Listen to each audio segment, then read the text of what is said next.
Okay, we're going to call to order the regular meeting of June 24th, 2024. Madam Clerk, the roll, please. Vixen. Here. Salvia. Here.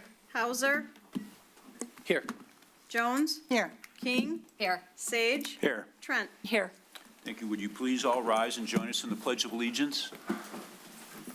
Pledge allegiance to the flag of the United States of America and to the republic for which it stands, one nation, under God, indivisible, with liberty and justice for all.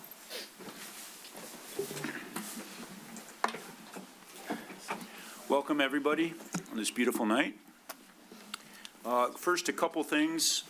We just wanted to take a moment and have our best wishes go out for the people who on Rochester Hills who got in that shooting. We're praying for their recovery. And as I've told some of you here, there were two people from Rochester who were shot, and actually they live across the street from me, I found out. Oh, wow. So, I mean, but they are doing better. It was the man and the woman got shot, one in the man in the knee, the woman in the hand, and the boy was unharmed. So, but they're doing better. They're making progress. They have really good attitudes. So, but it's a thing that hits close to home. So I'll keep them in our thoughts. And then also we had the passing of Mary Miller, who was one of the founders of the OPC and was the first director of the OPC and was part of really creating what right now is one of the jewels of our community. So let's take a moment of silence for Mary Miller.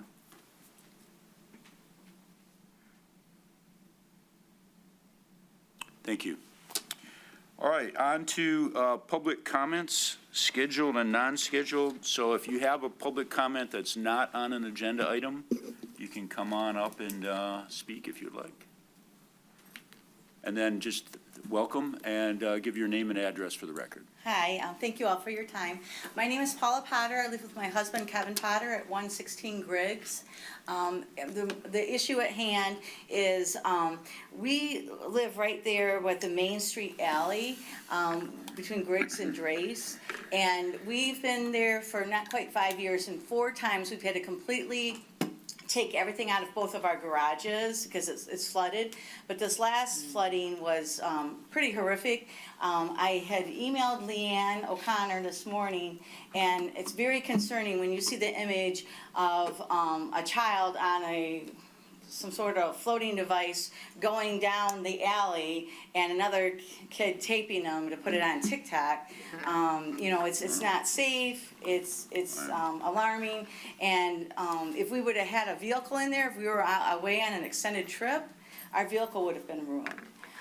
So I just, you know, in correlation with the city of Rochester, your master plan, it does speak to roadways, water mains, sanitary sewer, and storm sewer to assure the adequate size and capacity are available to accommodate both current and future needs of the district. So I know our request is in lines with what your goals are, and so I just wanted to bring it to the forefront today. Thank you, and that is an issue. One, we're sorry that happened because that's not fun. And I think city administration is aware of it and maybe is going to come up with some kind of plan to give to us at a future council meeting. Mayor, we did actually go out and camera that line to make sure there's nothing blocking it. It's just too small a pipe and it couldn't take all the water. So it's going to keep happening until the pipe's upsized, but not on our plan right now, but we're certainly going to look at the master plan for storm sewer management. So duly noted. Okay, thank you. Further public comment? Brian, further comment out there? No, that's good. Thank you, Mr. Mayor. There are none. Okay. Thank you for being here tonight, Brian. We do have another person. Oh, okay. Come on up. Diane Freeborn Fletcher at 124 Griggs. It's not a new problem. And part of the problem, in my opinion, is about the amount of, what do they call it? Runoff. You have so much concrete with no place for that water to go but these little drains. You don't have enough drains, and this is not new. it's at least 20 years old. We've been flooded before. This time, we were flooded to over 25 inches. We couldn't, it was scary to watch the water come around both sides of our house. We watched it while their brand new house with the best kind of plan, and her house she's over right next door, and it's coming off of her house. Who is that? Is it Councilmember King? I We're live between neighbors. Paula and Diane, so Okay. it, They've was this done lake down the everything street, they a river. can, and I don't know if she spoke of it, but her garage is constantly flooding. And the water comes off of Woodward, comes down that alley. The water comes off of the parking lot of those businesses, and the water comes off of just above where, for us, but especially my yard, you've put gravel in there to raise the alley, but it's this side and that side. And I brought this up before, that area is gonna bring the water back to my yard first, and most of it. That's all. Thank you. And Councilmember King reached out to me this morning to talk about this subject, so as again, the city manager administration can take a look at that and bring us some kind of relief if we can. Absolutely. Okay. Anything further? Okay, next is the approval of the minutes, consideration of minutes of the regular meeting of June 10th, 2024. Councilmember Trent? I move to approve the minutes. Motion by Councilmember Trent. Is there support? Support by Councilmember Jones. Madam Clerk, the roll, please. Vixen, Yes. Salvia, yes. Hauser, Yes. Jones, Yes. King, Yes. Sage. Yes. Trent. Yes. Thank you. Next, there is nothing on the consent agenda. There's no old business or table items. We are going to go to public hearings. The first is the public hearing regarding a proposed ordinance amendment for rental property, section 12-251. How we're going to do our public hearing tonight is, first, we want to hear from people. I mean, that's the point of it, so we will do that. We're going to have a presentation tonight, I think, from either the city manager or the city attorney, talking about what we are talking about, what is being considered tonight. Then we're going to open the public hearing. People can come up, and then they need to address the city council. We're not going to be having debates tonight. You address the city council. If the council has questions, they can ask them. If not, we will go, and then once the public hearing is closed, then council will debate it, and decide if we do anything at all tonight. There's, a lot of people want to say stuff, and we want to hear it, but I ask that you keep it brief, and if it's not brief, as nicely and as respectfully as I can, I'm going to say, let's keep moving on here and stuff, all right? So we want to just kind of keep this moving, but when we open the public hearing, I ask that you address the council and not anybody in the audience or we're having a debate, and that's how, that's how a public hearing works. So, Mr. City Manager, or do you want to set this up? I will. And then we can get started. Thank you, Mayor, Council. Good evening, everybody. So for the last couple of years, we've gotten more and more phone calls in that, hey, somebody on my block is renting a home, looks like an Airbnb, a VBRO, to us they're short-term rentals. The city presently has a rental ordinance that you can, as a resident and owner of a property, you can rent your house out. You have to follow the rental ordinance that we have in place. It's registered with the fire department. Some self-inspections, we inspect it. There's certain rules you have to do. And mostly, it's every time you change a tenant, you have to come in and let us know that. It's free. We don't even charge to do that. But over the past few years, not just in Rochester, but around the country, this has become a big thing. Around Big Bright Lights Show, it became even more prominent. In Rochester, if somebody was being a empty nester, somebody might rent their home for a weekend to come in and see the light show, et cetera. So it inherently caused parking problems, people putting their garbage out on a Monday. When it's not ready for Friday, then we get the calls from the neighbors, what's going on. So we've been enforcing the rental ordinance, and it would be very difficult to run a short-term rental efficiently and appropriately under the rental ordinance. So the state's been talking about it for years, that they're going to take on the highest level and tell the cities what we could do or what we couldn't do to regulate those. Our stance has been, when you buy a home in a residential neighborhood, the presumption is it's a presumed residential character in the neighborhood, not a hotel, not a transient situation. We have apartments, condos, hotels, all that good stuff. So we waited as long as we could. It got stalled in the legislature, I don't know how many times, so we said it's becoming such a burden to staff that we're going to take a look at it. It got referred from the council to the planning commission, and they had a series of a public hearing and study meetings to talk about all the nuances that Attorney Karat's about to go over. So tonight, the planning commission passed on the recommendation to city council, and tonight it's in front of council to deliberate and see how we want to handle this, if we want to handle this at all. So with that, Attorney Karat. Thank you. Sure, thank you. So tonight, for clarification, there are two ordinances up for consideration. The first one is to section 12-251 and following. And that is in the general code. That's where the rental ordinance, rental property ordinance is found. And that's where the bulk of the changes are going to be coming from. There's one of the changes that we're going to talk about tonight is, or we have been talking about, is that City Council and Planning Commission have reviewed what specific districts that maybe short-term rental properties could exist and or should not exist. So the version in front of City Council today is it would allow short-term rental in the CBD, B1, O1, and O2 districts. The other ones, the residential districts, it would not allow short-term rentals.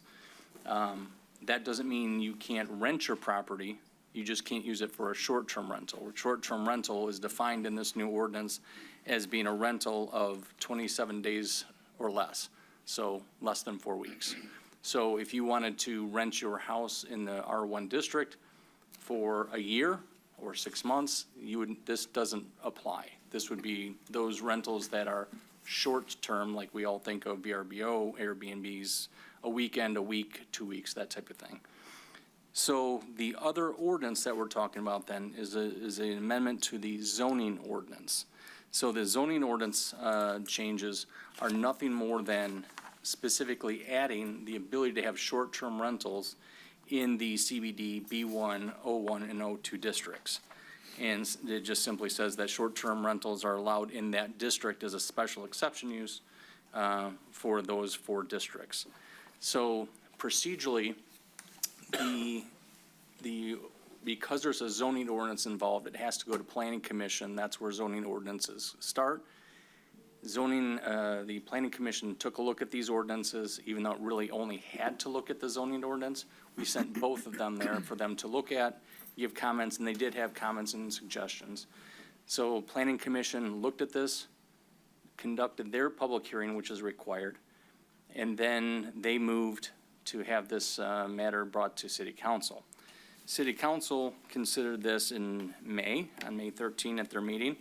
There's a long discussion, and in the end of that it was moved for the public hearing, which because of the zoning ordinance, you have to have a public hearing.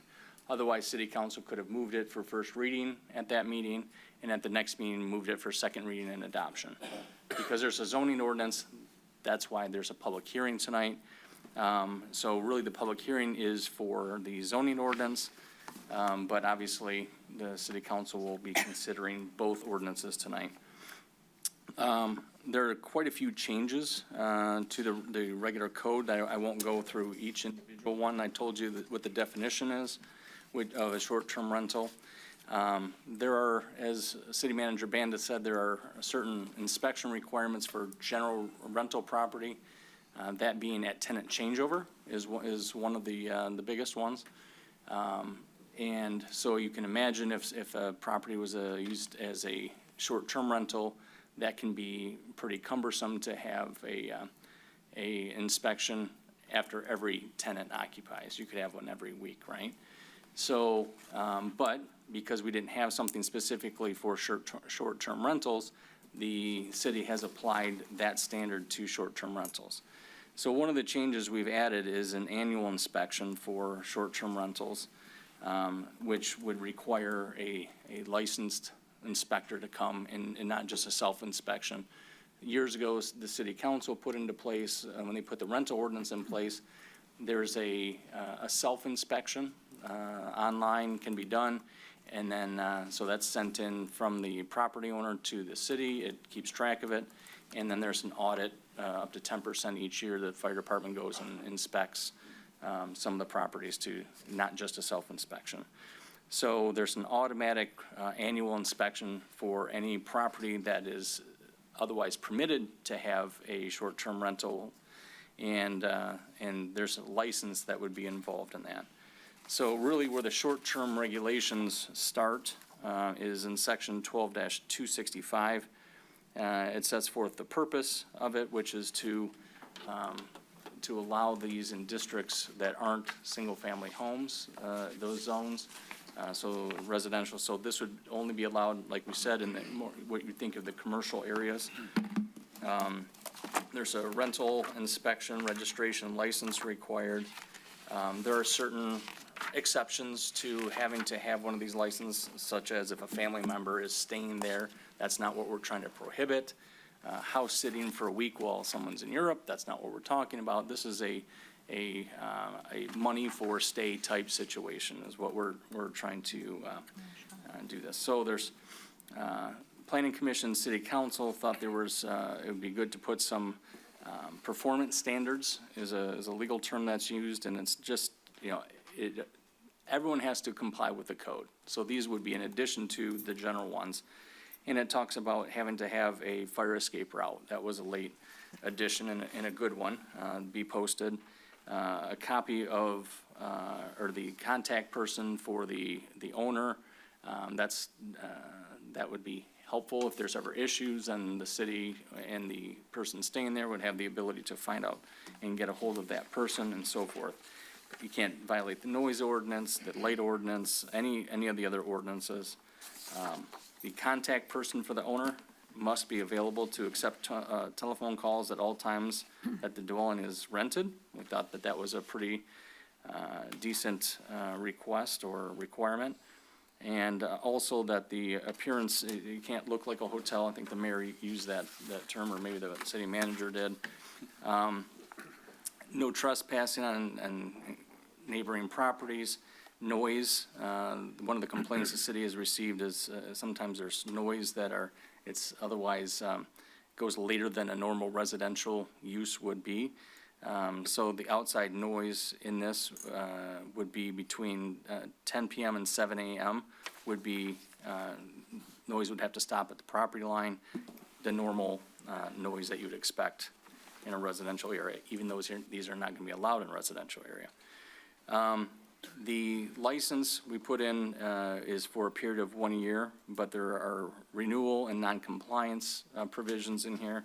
If the owner violates the ordinance, they could have their license suspended or revoked. And there was also a request to add a short-term rental requirement to have a minimum of 48 hours, so not like every single day, but at least what we would think is a weekend. And if someone's license was suspended or revoked, they would have the right to appeal it to the city council, and who could determine to affirm or deny or reverse the city manager's decision regarding suspension or revocation. So that is, those are unique provisions to the rental property ordinance, but this is what Planning Commission, City Council has directed administration. These are the lanes that we've been asked to put into writing. So the procedure from here is once the mayor will open up and take any public comment, and once it debates, if City Council wishes to move forward, then the next step would be on both ordinances to move these for first reading and introduction. It always takes two motions, first reading and introduction, and then it would be moved to the next meeting, which would be for, then the action would be for second reading and adoption, and they'd be published in the newspapers and they would be in effect. So I think that was, if there's any questions from city council, happy to entertain them, but I think that's the general overview of what the ordinances are trying to accomplish. So for clarification, if this passed today and the next meeting, does then it go into effect immediately?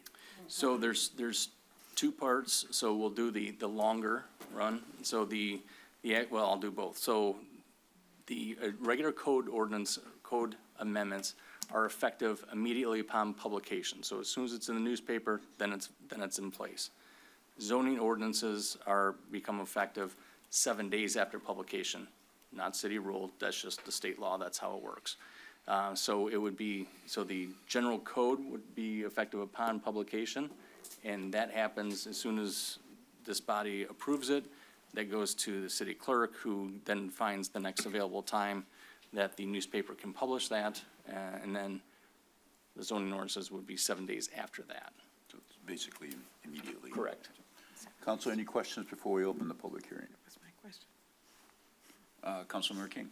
Thanks. I have a couple questions. The annual inspection, which I think applies to, or the initial inspection, I'm sorry, which applies to all units, whether they're short-term or longer-term rentals. Is that a self-inspection, or is that needed to be done by the city? The initial inspection would be, let's see, the registration, and Fire Chief, I see you here as well. I can find that. I believe the first one is a self-inspection as well. I think that's how it was set up from the city council back in the day. Long-term rentals currently, yes. Yeah, they're, Long-term currently, Yeah. yes. they're all self-inspection. Just, Mr. Attorney, if, sir, Councilperson, are you talking about the current rental inspection process?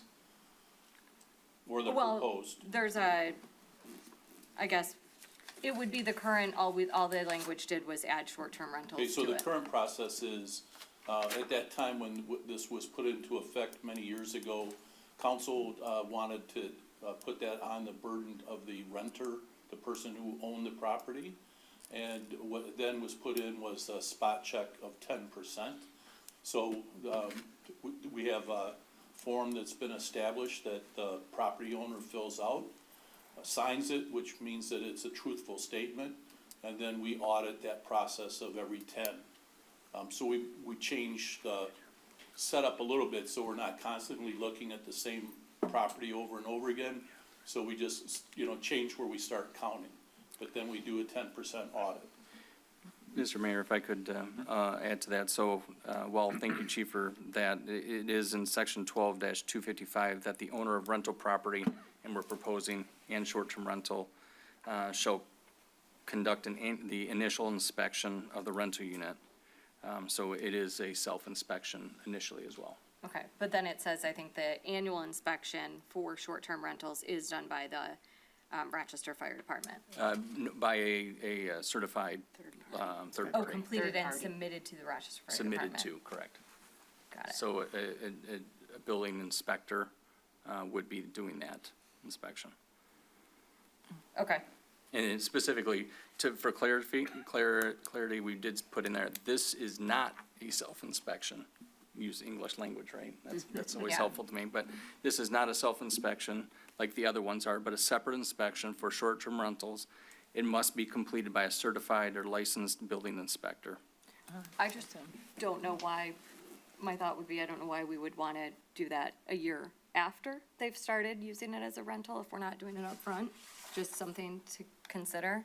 And then I also had a question about any sort of licensing fees or inspection fees. Is there a schedule of fees related to this? So great question. I know that's one that's come up at this level. Currently, there is no fee for registrations for rental property. That was as if, when it was put into place. Certainly, the city could enact in its schedule of fees. You won't see numbers in here, but you will see that they're required for short-term rentals to make any payment according to the city required fees. So if city council wanted to enact fees, then it would go into the city's master fee schedule. So if there's direction given by city council to enact a fee, whether for short-term, all rentals, whatever city council wishes, that direction would be taken in a an amendment to the master fee schedule would happen. Thank you. Yep. Councilmember Trent. Yes, could you refresh my memory of how many rentals we have in Rochester? Because what is 10%? I'm sorry. How many rental Over property? 400. Okay, so 10, okay. Now, understand, that is rental property that would be considered a single-family resident.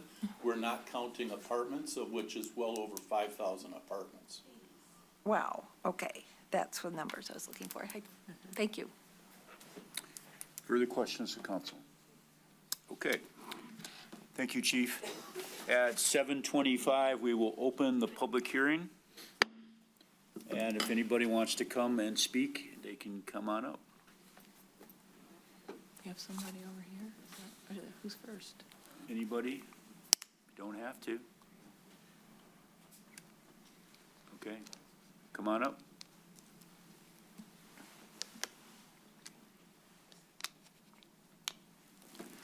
Welcome. Thank you. And if you can, your name and address for the record? Good evening. I'm James Cunningham. I'm at 702 Parkdale. Appreciate your time. Clearly, there's been a lot of work and effort that's been put into drafting up the regulations for the CBD, and it all sounds great. For those of you that have been to prior meetings, I have a home here. I don't live here full-time, and I rent my house out periodically from time to time, and I've been doing so for about 5 years. My only question is the protections that we put in for the CBD, those are great, and they make perfect sense. What I would urge the council to consider is extending those protections to the residential areas.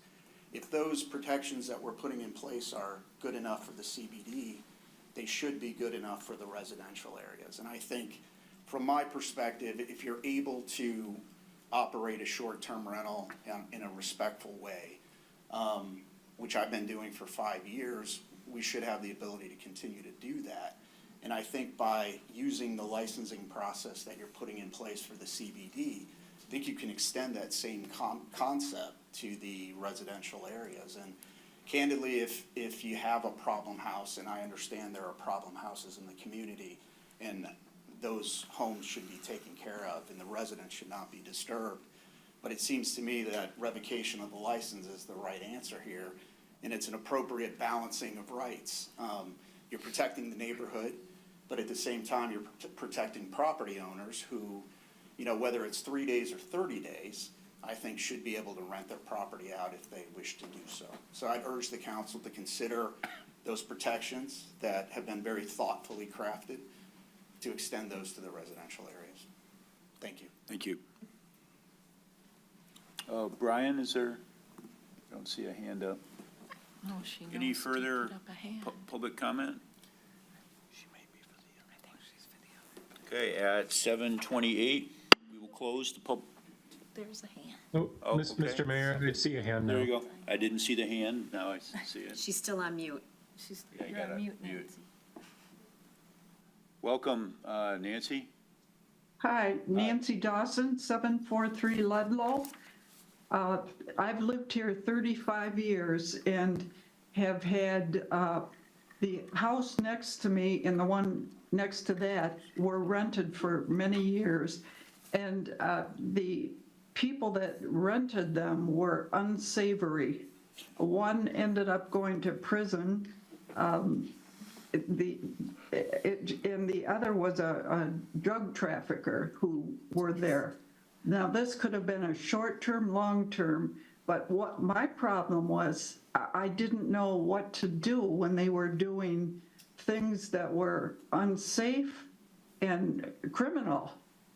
Who do I call? Or, people can do that in a weekend or they can do it in a month. Who do I call, or what action can a person take if this is going on in a rental property? I think you would call the police. So if you ever see that kind of thing. I did. They had oil drums with fires, and nothing happened. Okay, so in the future, continue to try to call the police. I think that's the thing. Thank you. Well, Well, I vote for not short-term rentals. Okay, thank you. Further comments from the public? Come on up.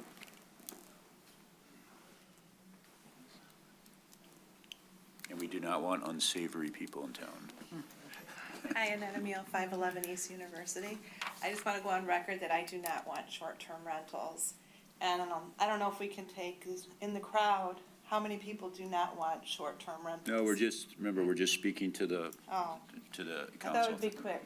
Thank you. That was quick. You got one in on you there. Thank you. Further public comment? Okay, at 7:30. Gentleman in the back there? Come on up. Yeah, you guys are getting close here. Gonna bang the gong here, yeah. Yes, you did. Thank you. I spoke last time, I just wanted to bring it up again.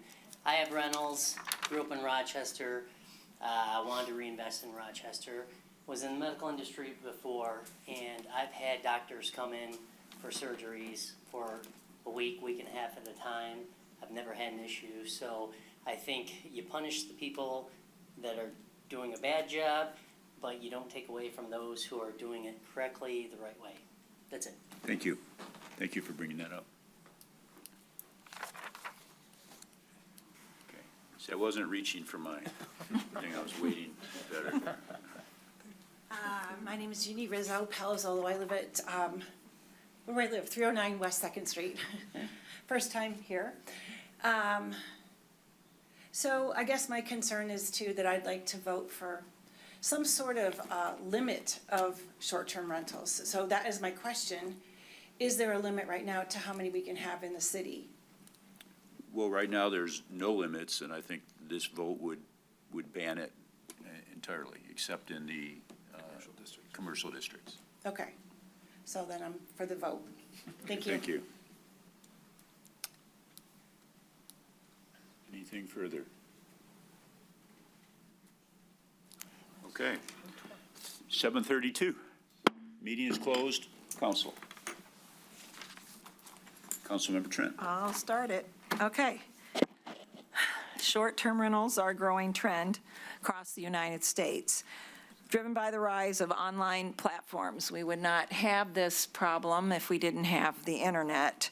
However, as the number of short-term rentals has increased, cities have observed these significant impacts on local housing markets, neighborhood dynamics, and safety.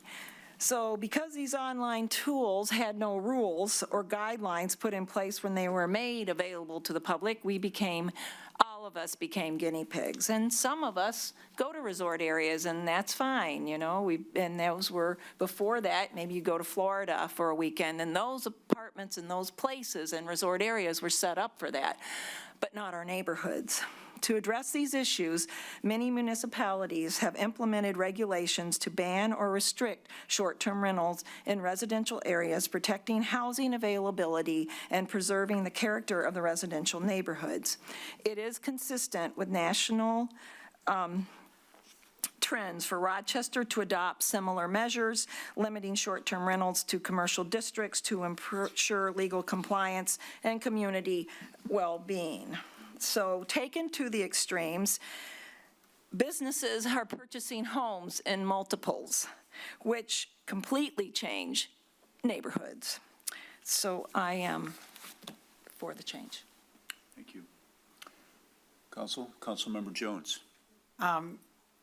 Thank you for all of that. So I agree with it. And also, I feel like there is a compromise here by doing it in the CBD area. So it is a commercial business. We're taking it out of the residential areas and putting it in the commercial areas. And so I also would agree with the change. Thank you. Councilmember Sage. Thank you, Mr. Mayor. So our state legislature has been debating this for over 2 years without providing any guidance to a municipality. So I don't think it's an overreach here for us to take some action to give some clarity to the issue and then let's see what the state does and whether we need to revisit this as well. I think it is a compromise that still allows for this, but it is in a contained area now. Mayor Pro Tem Salvia. Thank you. So I think council has spoken to a lot of residents. We've had a lot of, we've reviewed the document, done a lot of research on this. I think this is the right move right now for our community. It's the right thing. So I would like to make a motion to move both ordinances forward for first reading and introduction. A motion by Mayor Pro Tem Salvia. Is there support? I'll support. Councilmember Trent. Further discussion? Councilmember King. I'd like to see a minor modification. I think if we are requiring an annual inspection for short-term rentals upon renewal or in advance of renewal, we should be requiring it at the onset of a rental, if we're requiring them by a third party. So I'd like that to be looked at, if there's support from the rest of the council. Is the maker of the motion and the supporter in agreement with that? So if you could clarify that, please. So right now, the annual inspection clause that was added in here applies simply to short-term rentals. And it says that, they, no later than December 31st each year, they have to submit a completed, inspection to the Rochester Fire Department that's done by a certified licensed building inspector. So you want a third-party inspection for any rental? If we, well, so right now, the way this is written is to apply that to the annual inspection for short-term rentals only upon renewal. I don't know why you would do it upon renewal, but not at the onset So you're of a saying have the license. third party initially Correct. for the short-term rentals? Yeah. Mr. City Attorney? City attorney. So I think, I've made a note here, that section that Councilmember King is referring to is 12255. And we could, that's where the category for the initial inspections are. So if council wishes, we could easily add the initial inspection for short-term rentals to have that same requirement, that inspection not be a self-inspection, Be a third but party. one by the third party. I think that's what council With members. that? Yeah, and I agree with that. I agree. Councilmember Hauser? Sure, and I had one more. I'm sorry. go ahead. Stipulation. I know it wouldn't be in the zoning ordinance, but I think we should also consider some sort of licensing or inspection fee, given the frequency and the review required by the fire department. I want that to be something we consider putting in our master fee schedule. And that's something that we would not be part of this motion. Right. This is something we do annually. We review Okay. our fee schedule. Okay. Well noted. Councilmember Hauser, did you want to say Sure, something? yeah. I appreciate the concerns of the stakeholders, both who own properties in town and participated in Airbnb short-term rentals, and obviously the residents who came to the last few meetings and were clearly opposed to it. And again, I will echo the comments from my colleagues that I think we've tried to strike a balance between the needs and wants and the rights of all the residents, and that short-term rentals are going to be excluded from the residential areas. They're certainly going to be allowed in the central business district and areas that are more conducive to commerce, which is what Airbnb is. And I think that the existence of a short-term rental in a neighborhood harms and changes the landscape of that neighborhood. And I can tell you that, if I'm living in a house, which I do, and neighbors on both sides of me, every 3 days there was someone new coming in out of that house, it would be a little bit concerning to me. And I think it affects the character, the integrity, and frankly, the reason why we chose to live in the community that we do. So, again, I spoke to several people. Mr. Cunningham and I had a very long conversation, and it was very polite and very candid, but ultimately, we have to make decisions up here, and that's our job. And so I would support the motion as amended by Councilperson King to address the inspection issue, and then obviously subsequently, if there's going to be a fee structure for the inspections, then I would be fine with that as well. Okay.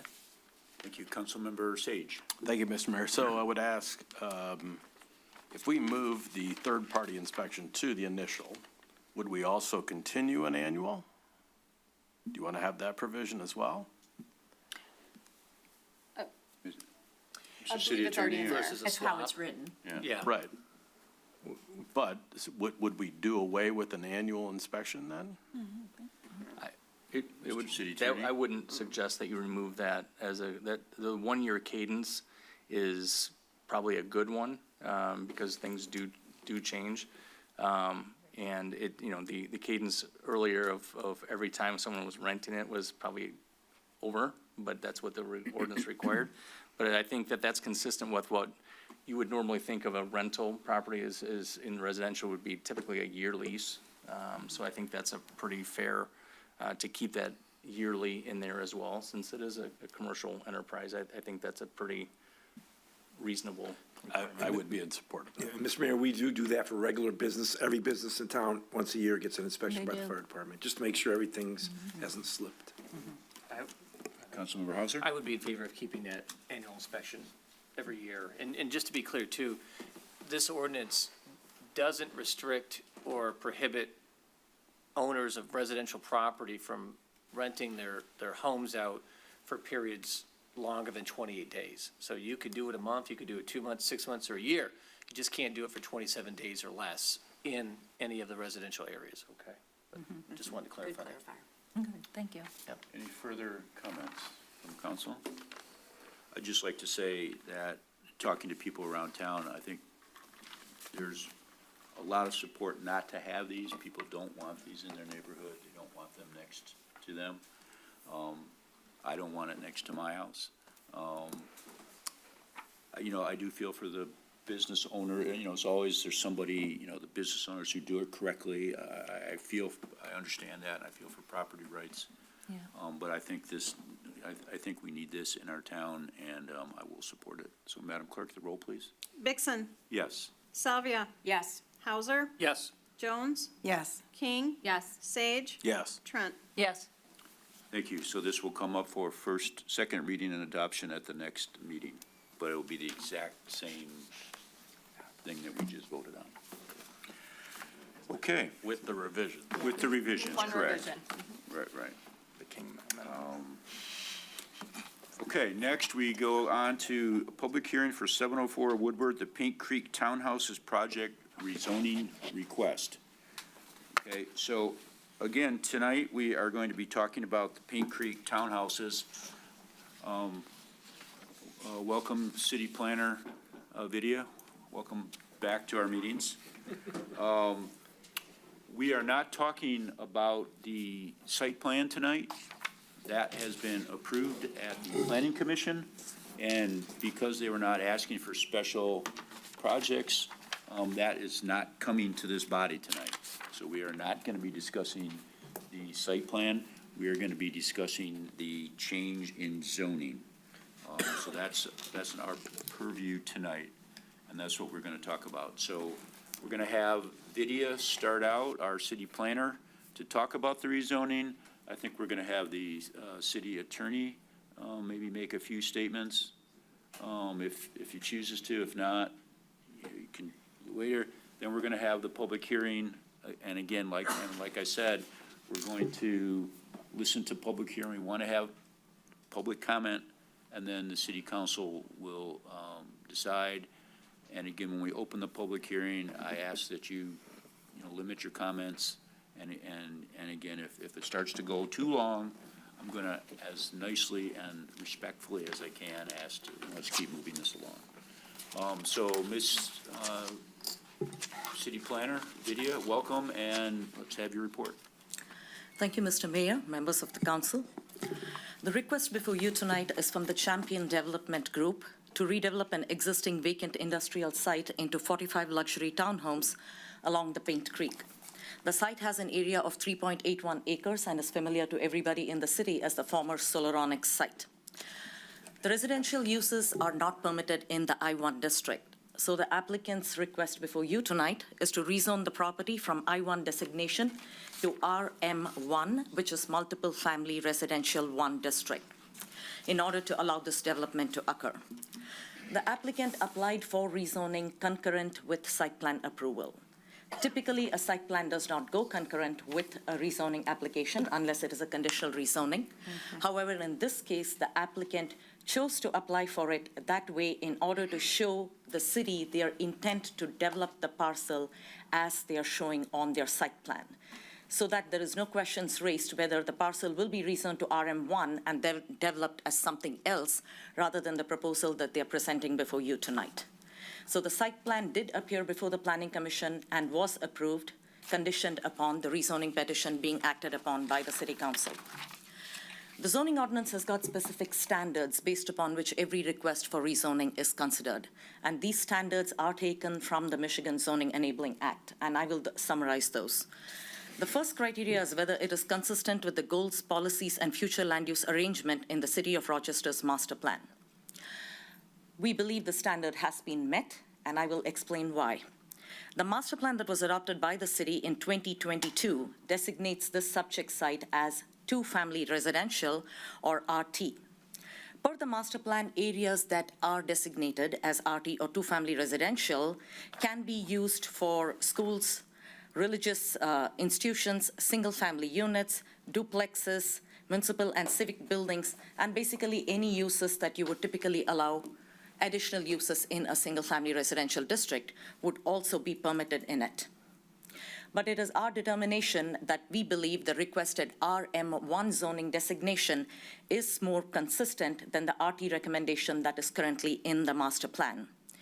And the reason for this is this Solaronics site, this is not the first proposal that was brought forth by this group before the City of Rochester. The original proposal that was presented to the city was to rezone this property to RM2, which is a more intensive multiple family residential district, and build a 4 or 5 story residential building. That was not a use nor a proposal that we believed was in the interest of City of Rochester or compatible with the neighborhoods, residential or their character. That project was discussed at the Planning Commission, and the Planning Commission made it clear that it was not a project that would be entertained or a rezoning that would be considered. The applicant subsequently went back, worked on the site plan, and came up with this new proposal at this time based upon the feedback that was received from the public at those numerous public hearings that were held at the Planning Commission meeting. It was clear since the master plan was written in 2022 and the subsequent discussions that followed specific to this site that an RM1 designation and the ability to develop it as is being proposed by the applicant is inherently more compatible with the uses that are abutting it currently than the RT district that is proposed. I want to make a clear clarification. Typically, when a request for rezoning is entertained by a city, you always look at the master plan. You recommend or approve a rezoning that is consistent with your master plan. However, you are allowed to rezone a property to a designation that is not in line with your future land use plan map if you substantiate such an action with specific findings of fact. That is not against the Planning Enabling Act or the Michigan Zoning Enabling Act that has been adopted by the state of Michigan, which are the 2 planning laws that govern all planning and zoning in the state of Michigan. In this case, the Planning Commission did hear the reasons, which I shall go over further in my discussion, as to why they believe an RM1 is a more appropriate use. When we look at the zoning ordinance and we say, is the proposed rezoning compatible with the master plan? The master plan is not just that single sheet that is the future land use plan map. It is the entirety of the documents. It is the goals, the objectives, the policies, the intent of the entire document. The master plan is and essentially remains a policy document. It is a guiding document. The zoning ordinance is your law, which must be followed. Policy documents are subject to change depending upon the changing demographics and development patterns in a community. In this case, we believe the RM1 that was proposed was more consistent based upon the feedback and the public input that was received from all of the neighbors in that area for this plan to be developed as shown. We did compare how the property would be developed if it is developed consistent with the RT, 2-family designation, or if it is developed consistent with the RM1, which the applicant is proposing. And in our determination, we believed that the number of units that the applicant is proposing at this time on this property, 45, is less than the density that would be allowable under the RT 52. And the way we calculated it is based in the table that is summarized in my letter, and the interpretation of how the density was calculated is consistent with how land use densities are calculated. I have been calculating land use densities for the past 25 years, not just for the city of Rochester, for multiple municipalities. So the application of the ordinance in this case is consistent and correct, and it has been concurred with by the city attorney, and I've also had it reviewed by multiple other senior planners to make sure we are, in fact, applying the correct interpretation of the ordinance. So based on our review of this proposal, we believe the RM1 that is being proposed is consistent with the visions, goals, and policies of the city of Rochester for this area. The second criteria is whether it's compatible with the site's physical, geological, hydrological, and other environmental features with the uses that are permitted in the proposed zoning district. Now, the site does abut the Paint Creek, which is an immense resource, and it is an asset to the city of Rochester. This is a former industrial site. As such, there is contamination in the soil. So as part of the proposed development, the applicant will in fact be improving the existing situation, because you cannot get residential clearance certificate for a property until and unless you clean up the entire industrial contamination in the soil of the area. So removing an existing brownfield and redeveloping it into clean soil with a clean site is definitely something that meets this particular standard for consideration of a rezoning. The third criteria, a very important criteria, is it compatible with the proposed zoning district, with the surrounding uses and the surrounding zoning? Now, this site is I-1. To the north is the Dinosaur Hill Preserve. It is, in fact, zoned I-1 and RM1 right now. To the east, it is I-1, and that's where we have the Fraternal Order of the Eagles, and we have the city's DPW yard. To the south, it is where we have the Paint Creek Trail and Dillman and Upton. It is zoned I-1. To the west, it is zoned R1, one-family residential, but it is occupied by the Rochester Place apartments. Although it is single-family residential, the current use of the property is multiple-family residential. Based upon what the surrounding uses of the property are and what the existing and the future land use categories are, we believe development of this property with townhomes as an RM1 property acts as a better transition from the industrial uses, which is the DPW yard, there is a car wash right there, and the Fraternal Order of the Eagles, which we hope is going to remain there for a while, transitioning from that to the Paint Creek, to the Rochester Place apartments, and providing the existing protections to the Ludlow neighborhood. This is a transition use between a heavier industrial use. As such, it is way more compatible with the uses that could possibly fit onto this property if it were developed under an industrial or any other zoning designation. The next criteria is the capacity of the city's utilities and services to accommodate the uses that are permitted in the requested district. The site is connected to the city's water and sewer services. The applicant did receive site plan approval from the Planning Commission, which takes them to the next step, which is extensive and detailed engineering review and approval from the city's engineering and the DPW departments. All of that will be reviewed. The fifth criteria is the capability of the street system to safely and efficiently accommodate the expected traffic generated by the uses permitted in the requested zoning district. Nobody at the city, myself included, is a qualified traffic engineer. As such, we always ask an applicant to hire a professional traffic engineering firm, a third party, to do a traffic engineering review and provide the report. In this case, the detailed traffic engineering study was done by Giffords Webster, which is a very well-established traffic engineering firm in the state of Michigan. The study that was done by Giffords Webster concluded that the traffic generated by the proposed RM1 use on this property would be comparable or potentially less than a new development that could possibly fit on the property under its current I-1 zoning. I-1 is an industrial zoning which would typically permit any type of warehouse, any type of manufacturing other than the most intensive manufacturing uses. Basically, every industrial use you can think of would be permitted within an I-1 district under our current zoning ordinance regulations. The study concluded by Giffords Webster found that no roadway or driveway improvements are warranted at this time, except for the driveway distance, which would have to be approved by the Oakland County Road Commission, I believe. If the members of the Planning Commission would recollect, when the plan first came before the Planning Commission, the driveway was placed closer to the Paint Creek Trail, where it starts. Based upon further studies that were done, the driveway was shifted away from the trail in order to account for that very same sight distance to provide for enough line of sight as people come around the curve on Woodward. The next criteria is the boundaries of the requested rezoning district are reasonable, and construction on the site will be able to meet the dimensional requirements for the zoning district listed. We did review the site plan.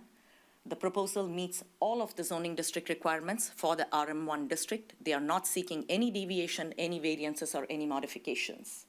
There was some question raised about potentially some part of the Paint Creek Trail land being part of the applicant's project. That would be incorrect. The applicant's entire development, all of the green belts, all of the setbacks are measured from their property line dimensions only. No part of the Paint Creek Trail Commission's property will be included or will be allowed to be included as part of this private development. The seventh criteria is the requested rezoning will not create an isolated or unplanned spot zone. Typically, a spot zone is created when a rezoning is done inconsistent with the master plan and without proper findings of fact being made. In this case, we do not believe the request for this rezoning is an inconsistent or a spot zone. If you look at your future land use plan map, some of the abutting areas are master planned for mixed residential uses. Mixed residential exactly envisions this type of use. So a spot zone is when you have a completely incompatible use placed in the middle of a certain set of zoning where it does not fit. This project is not an incompatible or an isolated spot zone. So this standard has been met.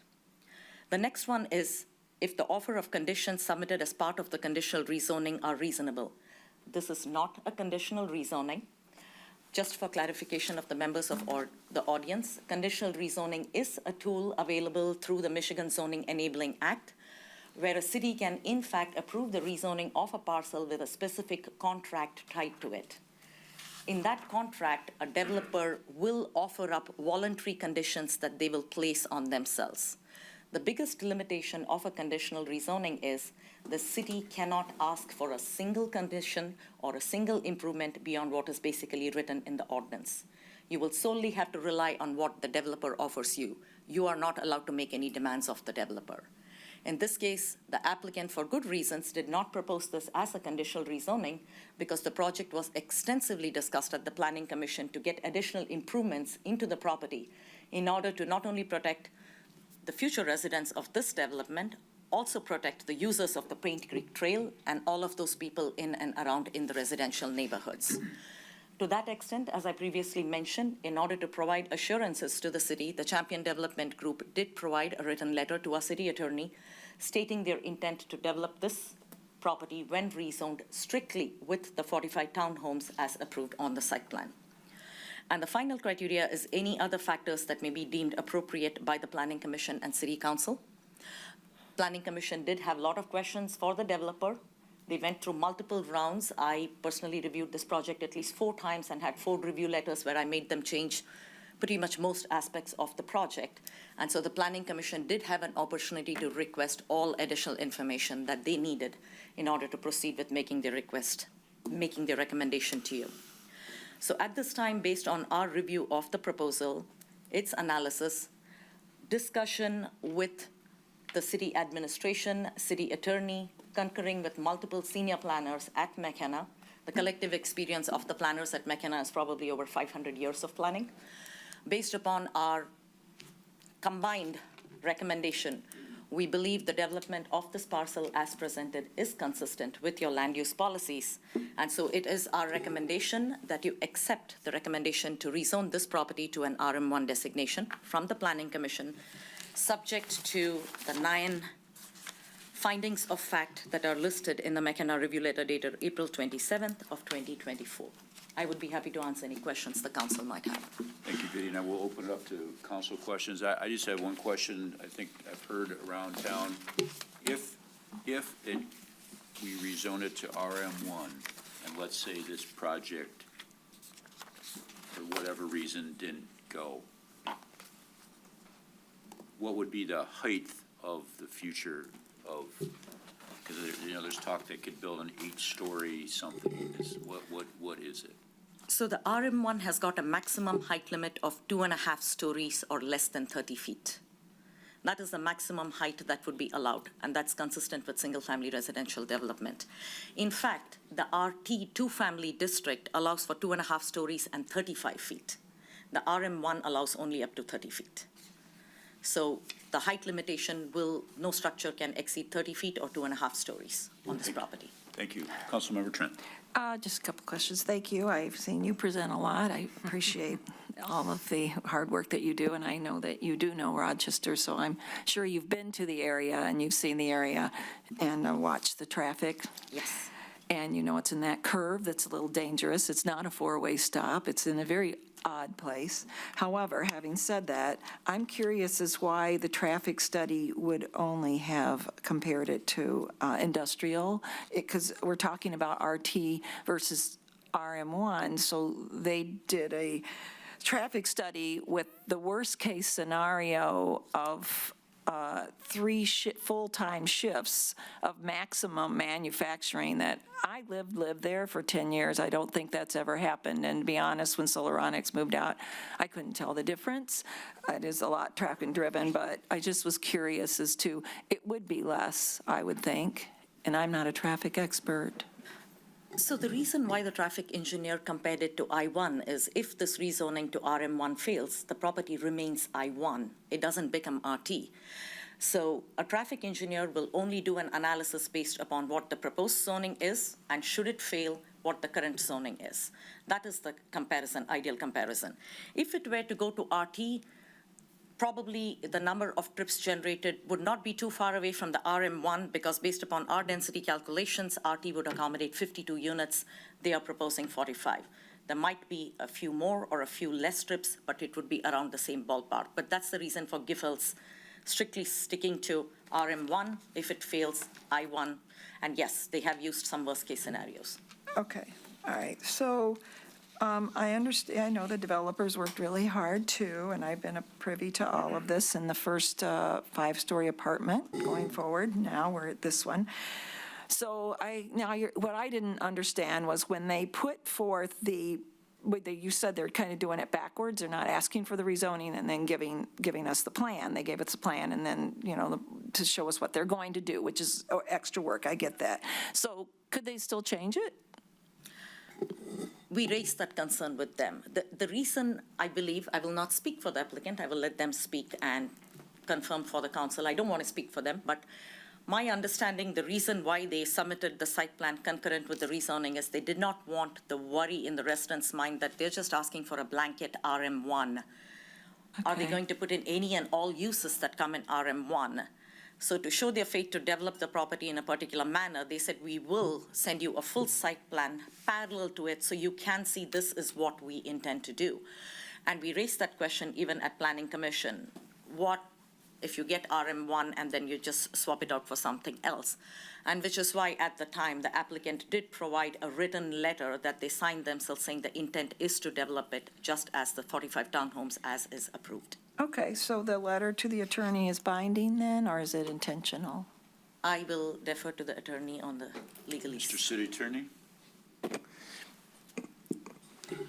That's a great question, and whether it's binding or not, that's as much as we could get at this point, I would say. One thing to keep in mind is, let's say that you approve this and they say, we want to change the plan.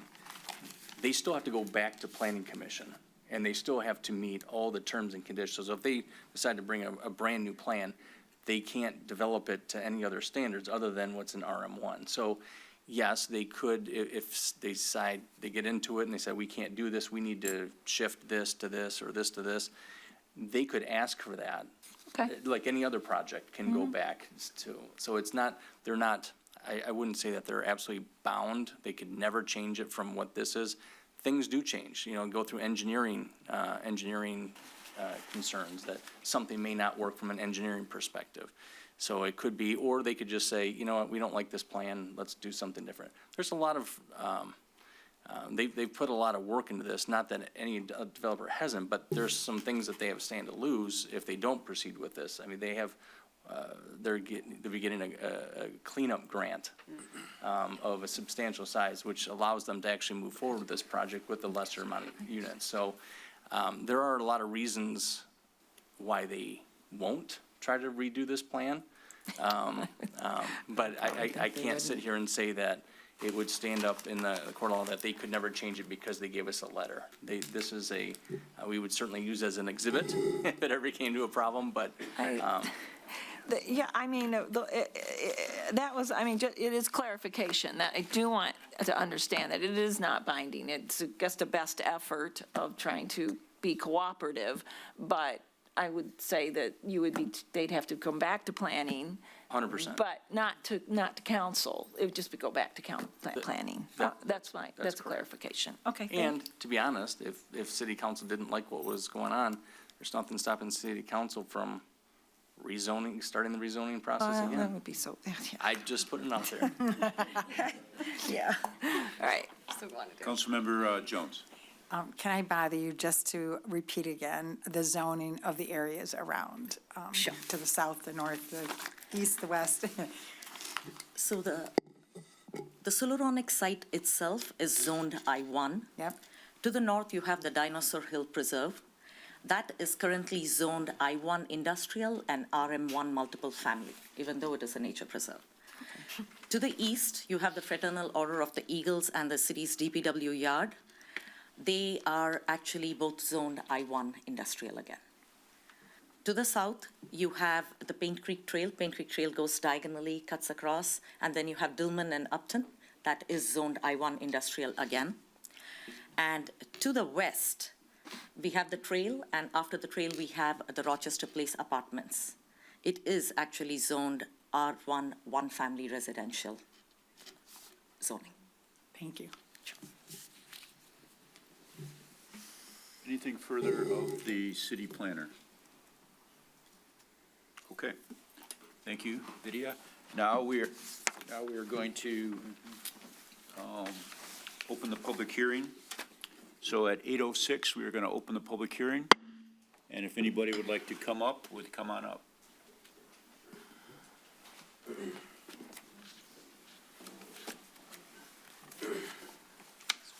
Welcome. How's it going? My name is Rick Zappella. I live at 825 West 4th. However, I'm speaking on behalf of the Fraternal Order Eagles, which abuts this location to the east. So I just want to level set the playing field here. We probably should have came during the planning commission meetings, which we've been busy raising money for people in need, so we kind of got lost on that. So what I do want to do is just present a little thing here and talk about our club and the potential impacts of this project on our club. Now, I'm speaking on behalf of our members. We have over 800 members. We have, if you kind of factor that into the population of Rochester, it's about 6.7% of the city, belongs to our club. So There's actually folks sitting on this council. I'm a member. I am a proud member. Are you the president? No, I'm a trustee at the club, so Okay, there's 5 thank you. trustees. I speak on behalf of our members. Thank you. For this purpose. So what I do want to do, I don't want to take a bunch of time, but I do want to talk about what our club does real quick and how this development could have an impact on what we do in order to raise money for people in our community and all the charities that we benefit through our activities. So again, we have over 800 members. For the last 5 years, I believe, we have been in the top 3 of the net gain of members in the entire state of Michigan for all of our clubs. For any of you that have been to any Eagles clubs, a lot of them are, it's a great time, it's a great community. We've made a concerted effort for those who are familiar with our property from 20 years ago till today. Looks completely different. We've invested a ton of money on the inside, on the outside to pretty it up, to get more membership, to get more community involvement. We've been in the parades. We've done lots of stuff.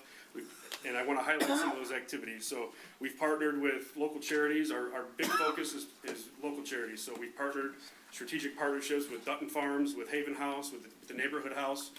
Last year alone, we donated over 6,000 pounds of food to the Neighborhood House. We've donated over $10,000 to Haven last year. We donated, sorry for my numbers here. We had two fundraisers just in the last year or so for one very small kid who has cancer and a young father that has cancer. It raised almost over $30,000 in just 2 events for those folks, and they're directly tied to our community here. We routinely donate donate money for members in need at our club. Our members go out and help in the community for elderly folks and all sorts of things that go unnoticed, within our community, but it all spawns from our club. Just in the last year, we raised over $80,000 and donated $80,000 to various charities right here in Rochester. Okay? Excellent. So the concerns that we have with this rezoning is we're in industrial, right? I-1 zoning. We typically don't have any restrictions about what we really do, other than, your standard laws that we have to be governed by in society, right? So the noise, the lights, all that stuff, because it's industrial. Industrial areas have industrial manufacturing or whatever the case may be. Nobody's really living 10 feet from your sidewall when you have, for example, for our club, we have bands, fundraisers, events in our parking lots that go on, and we really are unencumbered by that. Now, those events, what they do is they raise money to then donate to these charities, right? This is how we bring money in, right? And being attractive to members donate, we then donate the money to these charitable organizations, right? So that's what we do. So then I want to touch on the concerns specifically. One is, what is the implications of having a residential property next to us, or whatever the zoning is, and then we remain I-1? Are there additional restrictions based upon that property next door being zoned a certain way? I'm assuming there's going to be noise, light, and all the other things that apply to residential areas. What does that do to our place? Because if you look at where our building is situated and the property line, there's really not much space, right? Our property line is like a foot from our wall. So I have concerns about that, and really our members have concerns about that. Do we want residential there? Absolutely. Some of those people are probably going to join our club, and we're totally about it, right? We have no issue with that. It needs to be developed. It's an eyesore in the community, and it's in probably the most prime, spot within our park area. So we definitely have open mind about having this development happen. But again, back to my point of, we probably should have been there during the planning commission meetings about how do we create some sort of barrier or something between us and them to where the noise and things that could impact our operations. At the end of the day, there's a bar, literally, that's going to be 20 feet from the building that these people are living in. So what we don't want is all of a sudden a bunch of complaints coming in and the police in our door every Friday and Saturday night. It's a real thing. We pay taxes here too, right? And just like everybody else that's going to live there pay taxes. So what's the split of rights there? And I'm not asking you to create an answer now, but that's a concern of ours. So. Thank you. Yeah, that's a concern. Yeah. Anyways, thanks for the time. Thank you. Further comments? Mr. Smith, come on up.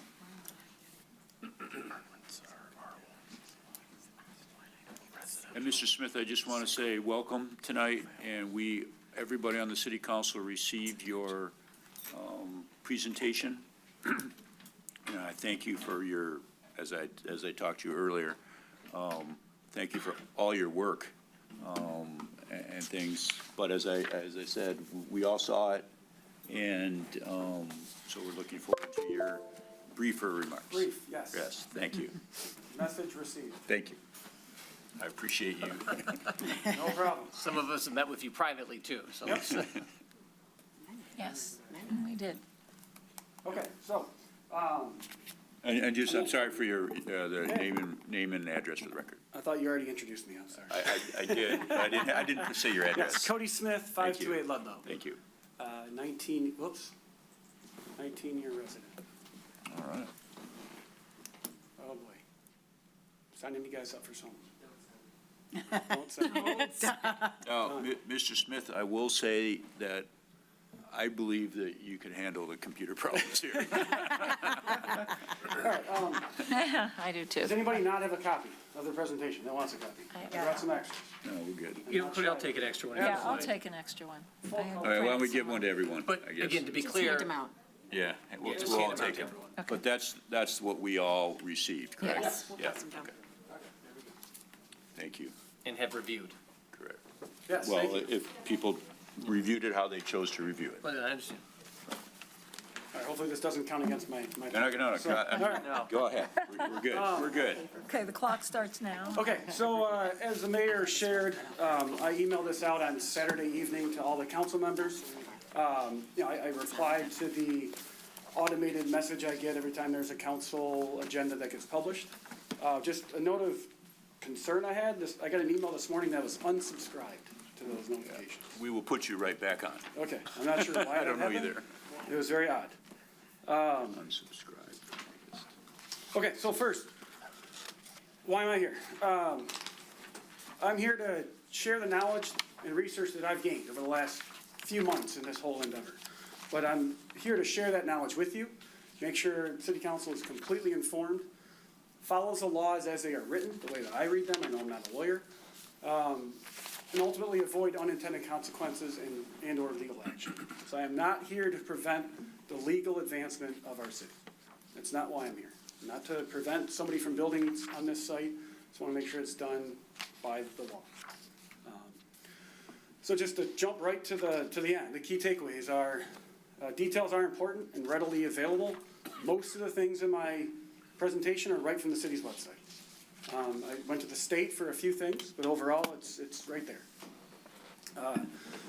As far as I can tell, and this hasn't been discussed tonight, and I'm sure it will after this, is there's a clause in the RM1 zoning ordinance. From how I read that, is illegal to grant for new developments. It's now a grandfather clause. We'll get into more of that. And from what I can tell, it's how the state law is written about zoning ordinances, it does apply. But if RM1 is so desired, so if the city council chooses to move forward and make this RM1, then my recommendation is to change that law, remove that clause before you vote yes. Like remove that gray area, remove any unintended consequences or potential legal action there. And I know Vidya touched on this and I appreciate her input. I do not have 500 years of experience. But how I read it is a little bit differently than how McKenna read it. So just briefly, right, here's a master plan, we're all aware of that. And just a note on the master plan. So what I don't have in here is, it's a resolution of adoption. So we had a public hearing on that in February 7th of 22, and it was adopted in April of 22. And Leanne, that's your signature right up there. So there was some concern or some questions about if I was looking at the latest master plan or if our master plan is legal, I'll say. As far as I can tell, everything is yes on that. And Vidya summed this up very well, so I appreciate her on the master plan and the details of it. It's a 146-page document. I admit I did not read every page. But what I underline there is that basically this is a reiteration of the 2014 master plan, as a lot of the recommendations and visions of that plan continue to serve the city well, and recommendations are consistent with the city's current realities. It's been going on for 10 years. I mean, this is not something old, or this is not something new. This is something that continues to be relevant. A few of the things they consider are financial impact of these recommendations. There are lots of factors. That's just one of them. I'm not going to go through all this for the sake of time, but the point is not something that this should be ignored. However, it is not law, as Vidya mentioned earlier, but it provides a direct link between the community preferences and policy and the community's vision and defines the goals. And it's verified by the Michigan Planning Enabling Act that Vidya mentioned before. Talking about RT, right? This is what RT is in the master plan. Two-family residential shows a picture of a house, right? Not of a apartment building. Just wanted to point out that it allows single-family and two-family in houses. For multifamily, as you can tell by the picture, it is an apartment building. It's the highest density. And this is where it started the clause of, in the middle there, intent to move away from the lower intensity classification RM1 in favor of using the higher intensity standards RM2 for new development. But again, that was in the master plan. This is not law. And again, that picture is obviously of an apartment building. But the master plan is not law, right? But the zoning ordinance is. And that is clarified by the Michigan Zoning Enabling Act, Act 110 of 2006. It is law. There was a comment made during the Planning Commission meeting that zoning ordinance is not law. That's why I kind of wanted to touch on this. just re-enabling the fact that it is law. Right on the city's website, about the city code and the city ordinance, it confirms that this is our law, but again, that's already been cleared. RT, right from the zoning ordinance, says the same thing as a master plan. Two-family dwellings, one-family dwelling, and two-family dwellings. Again, I'm trying to go fast, I apologize. No, you know what? You're doing fine. Relax. You're doing great. Dwellings. It's right in our definitions in our zoning ordinance, what a dwelling is. For a multifamily dwelling, it's a building designed for or occupied by 3 or more families.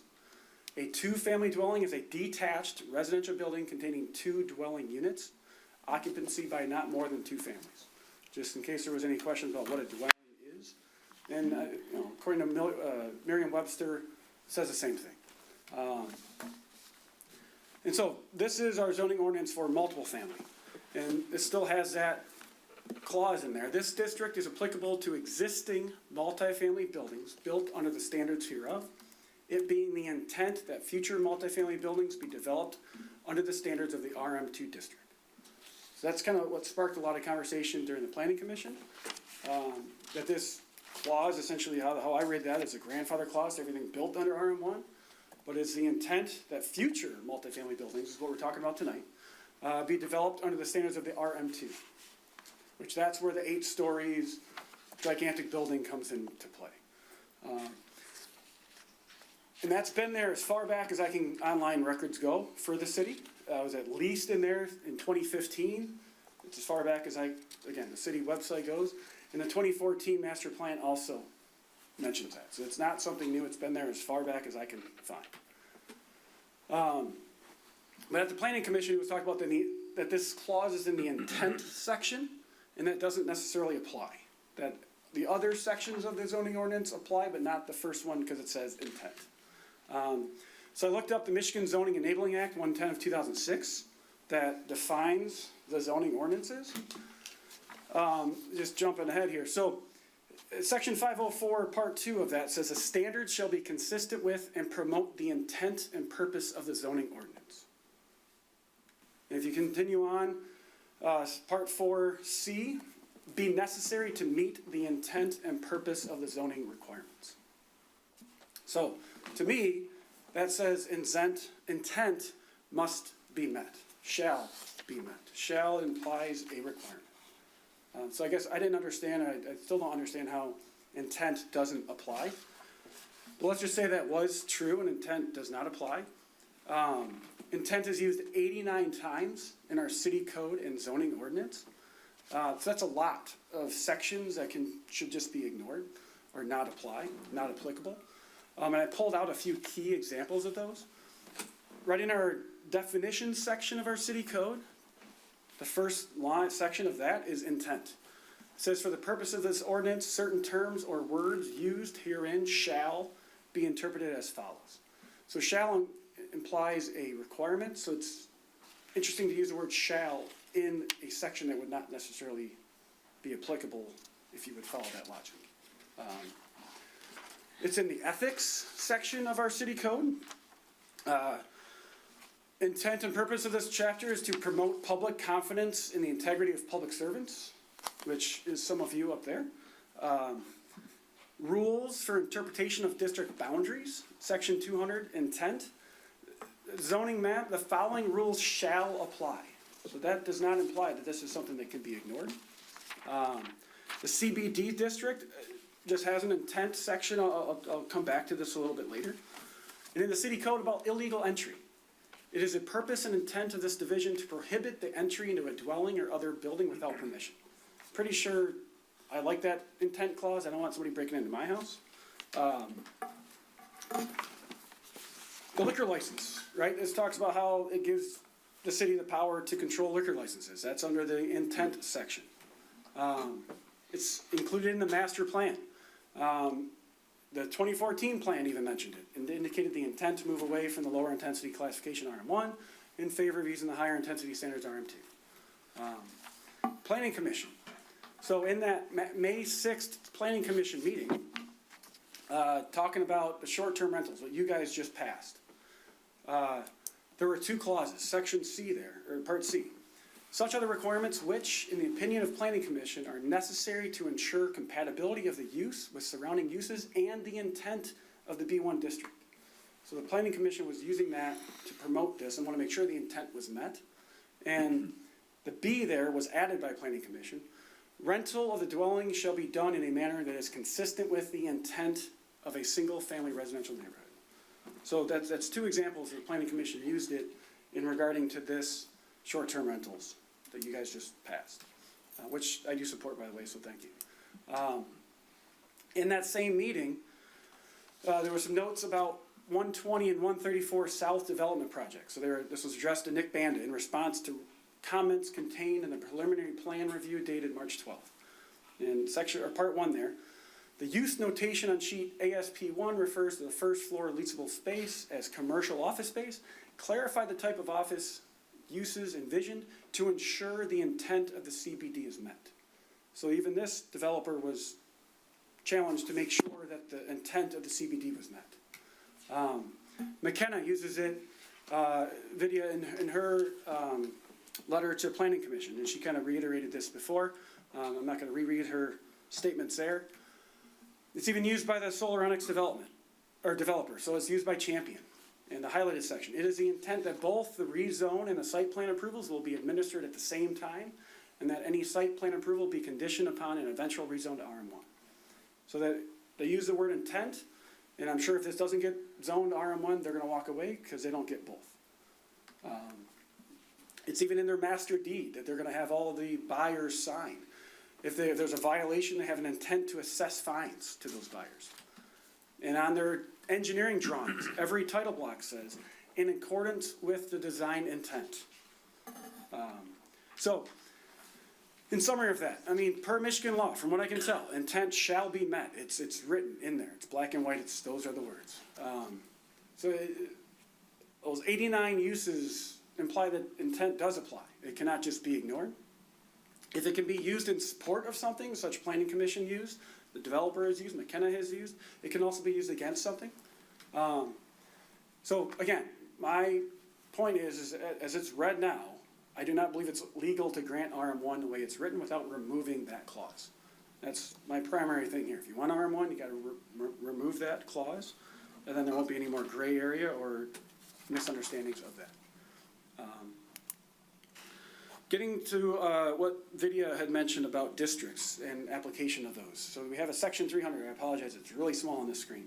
It just talks about the application of these districts. And R1, R2, R3, R4, and R5 are one-family residential districts. RT is a two-family residential district. Then you get into RM1, which is multifamily. RM2 is multifamily. My point is that R1, the R stands for 1, through R5 allows a single one-family dwelling per lot. RT, the T for 2, allows a single two-family dwelling per lot. The key here is per lot. So an RM, which is multiple, allows multiple more than one family or dwellings per lot.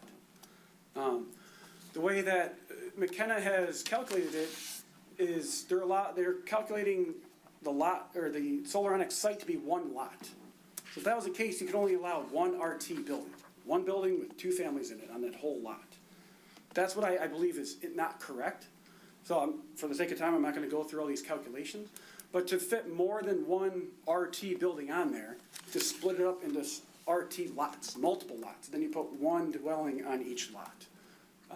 Now, how many you can fit on there? If you do the math, you can fit 52 lots or 104 units.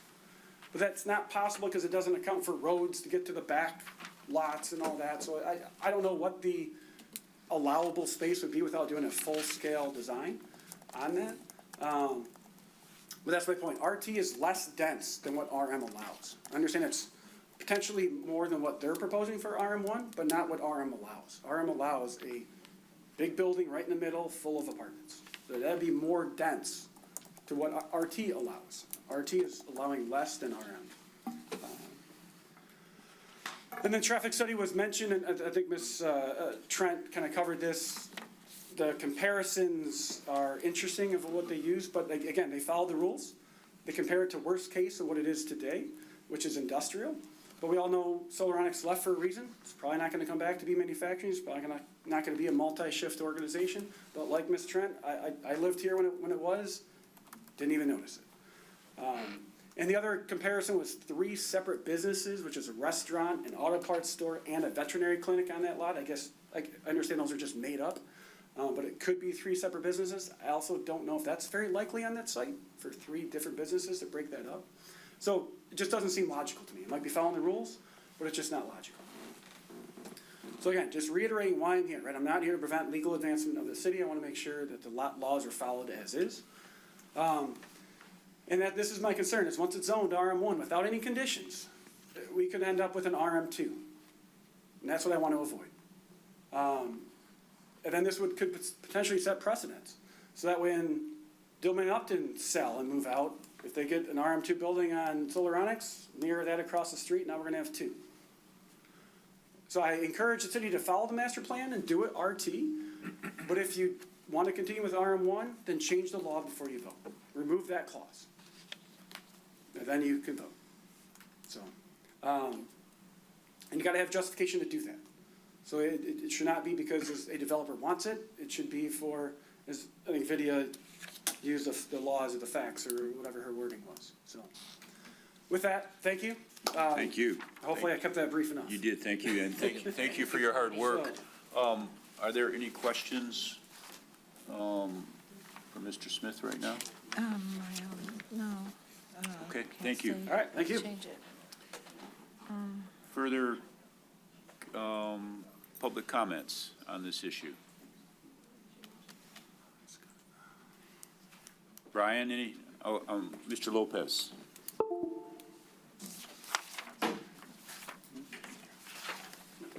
Mr. Lopez, a warm welcome to you. Good evening, everyone. Michael Lopez, 342 Woodward. Thank you for your time tonight. While I do appreciate the efforts and the presentation of the developers, I just would like to respectfully say that I don't support the rezoning and would encourage I don't think it's in the best interest of the city. As has been mentioned before, this property is truly a gem for the city. And it's kind of a once-in-a-lifetime opportunity for the city. So I would encourage the city council to not support the rezoning. Thank you. Thank you. Brian, anybody up there? Can't see. Thank you, Mr. Mayor. I'm not seeing any hands raised. Okay, thank you. Any further public comment on this issue tonight, the rezoning? Okay, at 8:32, public hearing is closed. City council debate. Councilmember Trent. Well, when I was looking at this master plan, RT, difference between that and the proposed development that came from McKenna. So, I mean, to say it's 52 units versus 45 units, they're not really saying the size. I mean, whatever, they're little tiny units where you have more green space. I mean, it's just units. It doesn't mean anything. It's just a number to me. So I don't really get it. Vidya, would you like to respond? Yes, thank you, Mr. Mayor. Density is typically calculated by units for an RT. In case of an RM, if you see, that's why I wrote lot size, the square feet varies in the ordinance based upon the unit size. So whether it's a 2-bedroom or it's a 3-bedroom, and their units are sized accordingly based upon what our zoning ordinance requires for a 2-bedroom or a 3-bedroom or a. So, okay, so then, but they're separate from each other. They're not, like, what's proposed are the townhomes that are they're like 5 or 10 per, or maybe 15, you know, kind of overdeveloped and crammed in, and they're sharing all walls. But the duplexes are separate, so they'll have some land around it, a little breathing room, even green space. I mean, you have to have some space between each one of those. So that's where I'm having a hard time understanding why RM1 is better than RT. And I looked at that, well, 52 units versus 45, but I can't really visualize it. Townhouses are called as attached single-family residential. That's their classification. These are two distinctly different types of housing. Yeah. Just like you have apartments, high-rises, two-family dwelling is an apartment type. And Mr. Smith put up that note over there, McKenna does not have an experience with RT simply because RT is not built often. I've reviewed, I don't know how many site plans, residential communities. I've served over 25 in the Metro Detroit area, and right now I'm the planner for 7. I've never had an RT development cross my table. There is a reason for that. It is not a popular housing style for some reason. Townhouses, on the other hand, appear to be more catered towards younger families. The difference, I see the point you're making, Councilperson Trent, whether the surrounding area is. The difference over here in the green space comes with the perimeter green belts. In RM1, there is a greenbelt requirement and a setback requirement along all the different property lines. That would be different for an RT. RT, you're looking at like a unit with just green around it with its own yard. Whereas in case of an RM, the development is clustered in the center, but you do have perimeter greenbelt tree requirements. If you see the landscape, I don't know if the landscape plan is. I had seen it. So those requirements, the perimeter greenbelt landscaping calculations are not applicable to an RT. Should it be developed in RT, those kind of tree and landscaping requirements that have been placed on this project would not be required. Okay, well, the buildings to me are going to be rather tightly packed. I know that's RM1 zoning. I know that's the only thing I can say yes or no on. I know there are, I guess RT wouldn't have to have sidewalks either, but there are no sidewalks. The developer's purposely not targeting young families. I think RT might be more for young families. I think this would not.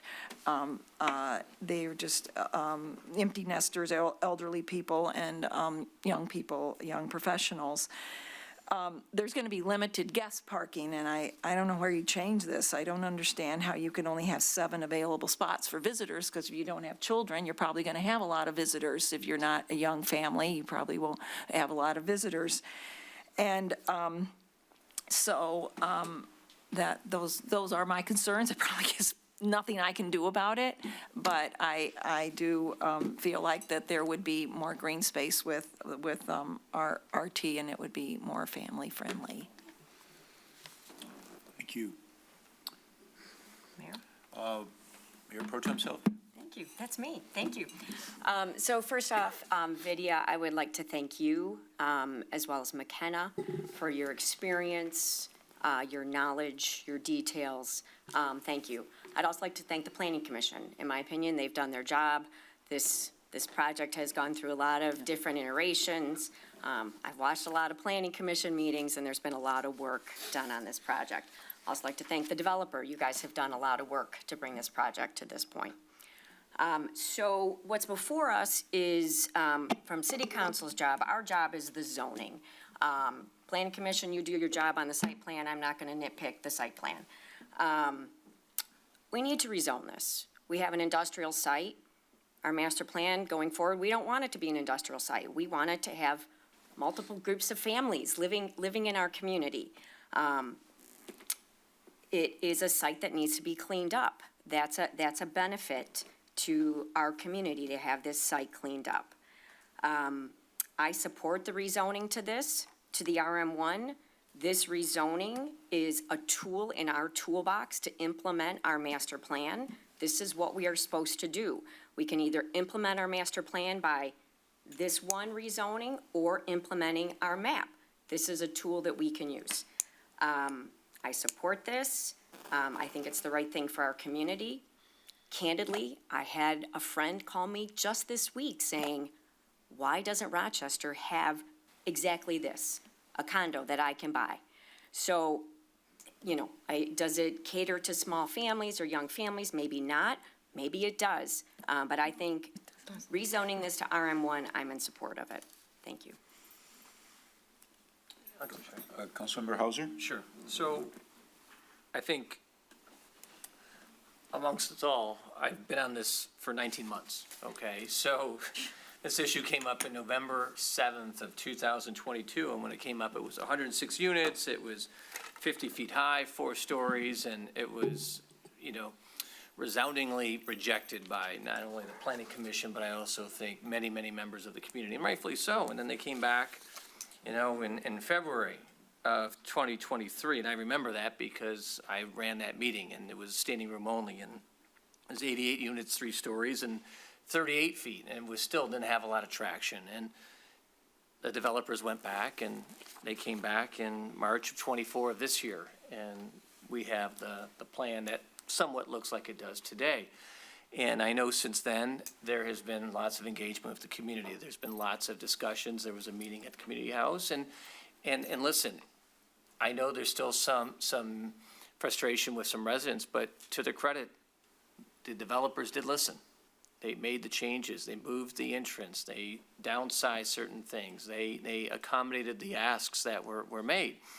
And consistent with Mayor Pro Tem's comments, we have a piece of property that sits there today, abandoned, contaminated, not generating any revenue for the city in a sense of it doesn't have families in there. And with all due respect, Mr. Rush, it is a little bit of an eyesore. I pass it every single day, multiple times. I live 3 blocks from the place, okay? And I say to myself, we're presented with an opportunity to improve that area significantly, not only from an aesthetic, but from an environmental perspective of cleaning up the contamination, which the city's not paying for, by the way. The city is not paying a nickel to clean up that site. The developer is, okay? Now, there's going to be grant money that's coming from the state, but nevertheless, the city is not, the brownfield in Rochester is not taking care of that. And it's going to bring in families, and that's ultimately what we want. We want to have families. Now, is it going to fit every special and particular need that is talked about, you know, at these meetings? Of course not, but no project is. But what we do have is an opportunity to rehabilitate and renovate an area that is predominant in the neighborhood, that is certainly going to be better than what it is. And I mean that respectfully, Mr. Rush, okay? Concerning the presentation by Mr. Smith, I have a difference of opinion when it comes to legality, and I don't want to be that person, but as a lawyer, I politely disagree with your legal analysis, okay? The city has a very strong legal counsel, and they've advised us on their views, and so with all due respect, I'm going to side with our legal counsel. And similarly, with respect to the math, again, I appreciate your efforts, but again, the city relies on the calculations and the information provided by the city planner and their department. So, as I stated in the planning commission meeting last month or in May, I'm in support of it. I am. I think it's a good project. It's not a perfect project, but based on all the particulars and based, frankly, on the 9 criteria that are articulated in the April 27th, 2024 letter, I would be in favor of the rezoning. Very good. Is there a motion? Is there further comment? There's definitely further comment. Councilmember Jones. Councilman Steve. My concerns were already addressed. Okay. So my thoughts are, I have to go with the master plan. And this was not what the master plan had put forth for potential future. And so RT is what it should be if we're changing the zoning. I continue to be concerned that in our master plan, and we really do, and you even said it, we need to honor our master plan. It says in the master plan what it was supposed to be. We are deviating from that master plan to accommodate a project that has been brought in front of us. I am not concerned that there would not be another project that would fit the designation of RT. Anyone who takes this land to develop is going to clean it up. Yes, there's $1 million that's being used now. I don't know that that would go away in the future, but anyone will have to clean up that it's brownfield. I get frustrated when I hear that people are saying, well, and thanks to everyone involved in this. I'm new, but there has been a lengthy process with all the people involved.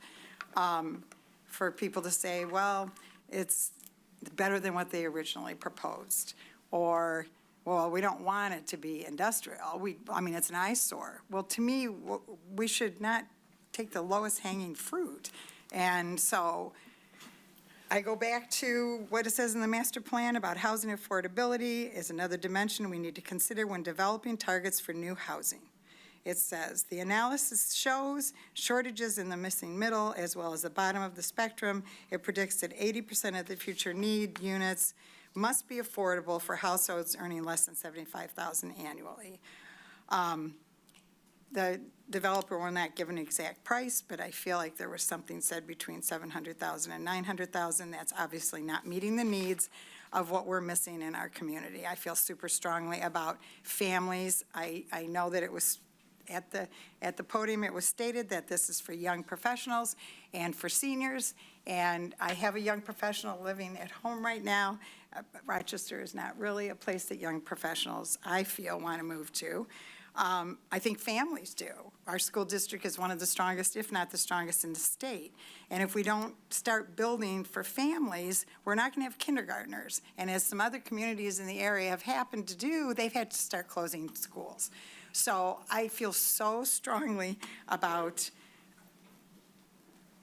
our team. So I would not be in favor of the zoning change to what's being proposed. Councilmember Sage? No. My concerns were addressed. Councilmember Trent? Well, along with what Councilwoman Deb Jones just said, I just hope that we're not setting a precedent like, hey, families, no families, it's fine, whatever. Whoever moves in, we'll just not try to make it family-friendly, just who cares? And I'm sure that that's not what's being set up here, but that really does feel like that when, it's like, hey, how much can we ask for? I don't know, but the next time the master plan comes around and the zoning changes are here, I guess if it goes to the direction that we don't have young families or anything like that, that we're purposely stating this, that I would really want to take a look at some things, that's all. But, Councilmember Jones? I'm sorry, I have one more thing that sort of has to do with the site development, real quick, if I can say. The other concern that I do have is that when asked about the timing of the building, and I think Councilman Hauser asked that question, they said, well, they'll build the first section if this passes tonight. And then as they get the funding, they'll move to the next section, and the first section might take a year or two. I mean, I envision this being under construction for 5 years. And that is a really complicated corner. I walk it every day.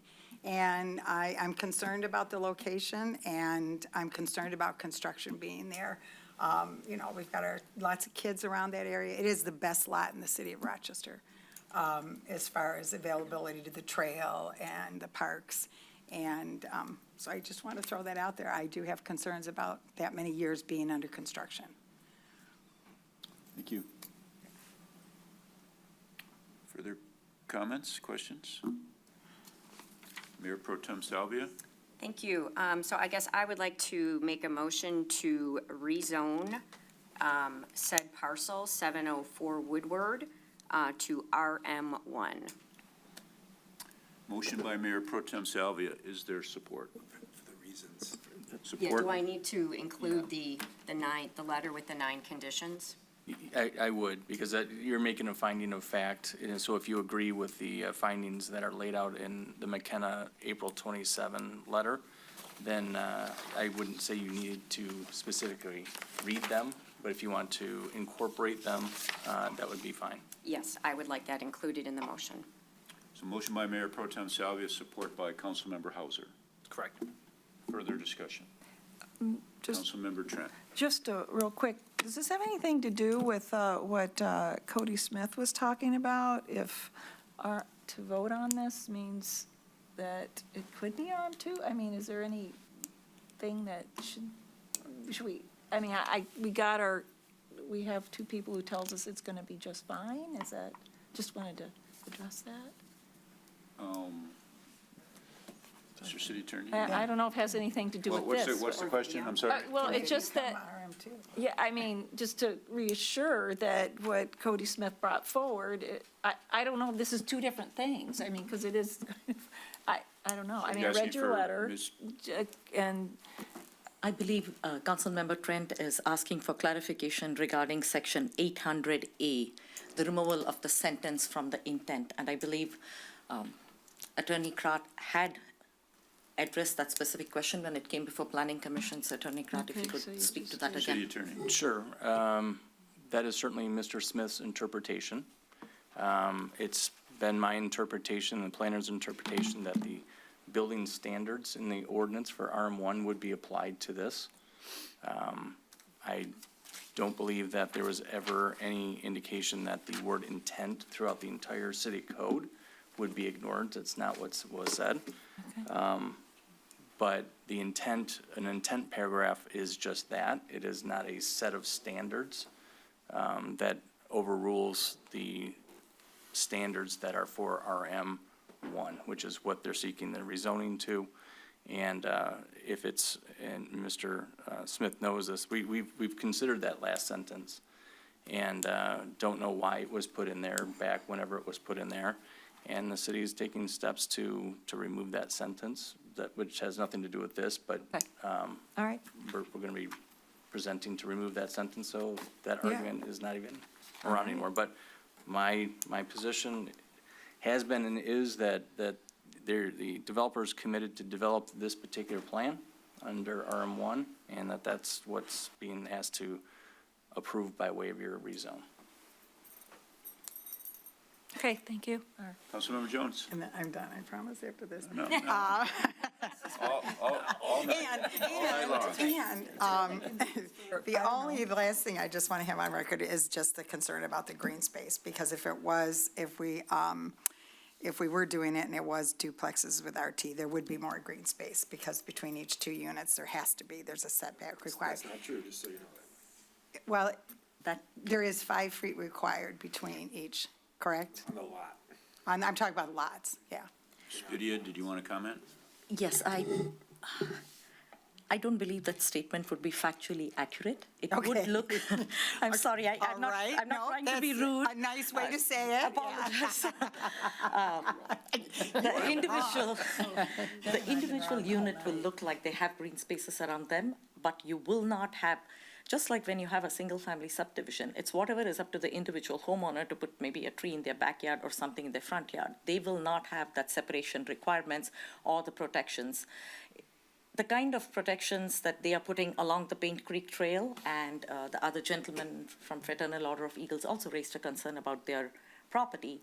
No additional rules will be applicable to Fraternal Order of Eagles that is not applicable today. There are going to be no additional rules placed on them because, in fact, the Planning Commission raised the concern about the developer protecting their residents if they want to, which is why there was extensive discussion about landscaping and fencing along the east property line so that they keep their residents to themselves and not invade upon the use that is on the other side.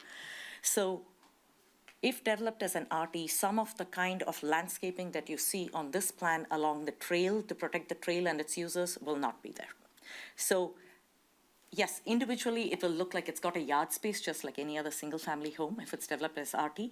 But when you're looking at it as a sum total, it's not equal to say that it is going to have more green space and this will happen. Well, how much is required between the two duplexes? No, there is. They're not lots, it's a lot. Right. 15, 5, 30, 25, not between the buildings. Nowhere in our ordinance do you talk about in between buildings, just that, we need that clear. Okay, because I read 5 feet, I'm not making that up. You could have, we have them up on, It was like at, what, between- 36 inches up on Main Street right now. Those are duplexes, and they are allowed to go to 36 inches, so, building code, so. You're referring to the brownstones, right? Yeah. Because, okay, all right. I gracefully disagree, but So that is how I've interpreted is wrong.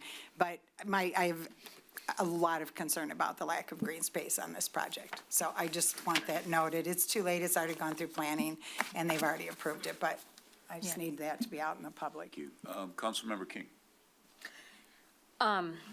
So Debbie, I don't, disagree with some of your comments. I would have loved to have seen more of a family-friendly approach in addressing the plans for this, but this is not us to debate the site plan. I think the Planning Commission, having been on it myself, up until, this came back the third time in March, I got to see numerous iterations. I think and I watched the 4-hour-long planning meeting. So I know that our planners did their job. I think they pushed for the best version of the project. The brownstones on Main, I was a part of that project. I was there when they realized they had to have space between each one of them to meet the RT, so I'm very familiar with what that looks like. So I don't think that RT would give us any more green space. It's not the 5 feet and 25 setbacks between each of them. It's for the lot. So when I look at this and when I look at the master plan, while it's not RT, I believe that RM1 for this specific property better fits with the vision that is part of the master plan. And the master plan I was part of the process to approve it, but it's a document used for guidance. It doesn't always fit every property specifically. It's more of a general categorization, and it guides us in the right direction. I think when you look at the property there, you have the apartments on the other side of the trail. These are more, townhomes there that they help to transition within the area. So I do support RM1 as a correct designation. I had, a lot of concerns about that line in the zoning ordinance. I would like to see that cleaned up. I think we need to do that because I don't want any ambiguity around it. But I do think that this is a good use for the RM1. I would not support RM2 up to 8 stories in this area. So I am in support of the project. Further comments, council? I would just like to say I've been on the planning commission even longer than Mr. Hauser, and I've seen all kinds of projects for this spot that really were bad projects that were brought here. This is the best one. That doesn't mean we have to take it just because it's better than the others, but I think it's a good project. We're getting $1 million cleanup with this project, and it's a big improvement from what it is. So is it perfect? Of course not, but I think it's a good project, and I think going to RM1 in this spot is fair and makes sense to me. So, Madam Clerk, the roll, please. Vixen, Yes. Salvia, Yes. Hauser, Yes. Jones, No. King, Yes. Sage, Yes. Trent. No. Motion passes 5-2. Is there any, Mr. City Attorney, are we done with this now? Or is there, this is not first reading and adoption? Or is it? This is done. So, yes, this part, your city council will not see this again. Okay. Thank you, everybody, for your hard work. Thank you for everybody participating. Councilmember Jones, my apologies once again. I just didn't want to sound disrespectful. I didn't know how to phrase it. So You sorry were about that. definitely not disrespectful. Definitely not. Thank you. Thank you, everyone, for coming to our meeting. It's nice having so many residents here. Thank you. Vidya, thank you for coming. I know it's difficult. Mr. Lopez, thank you for coming. Mr. Lopez, thank you.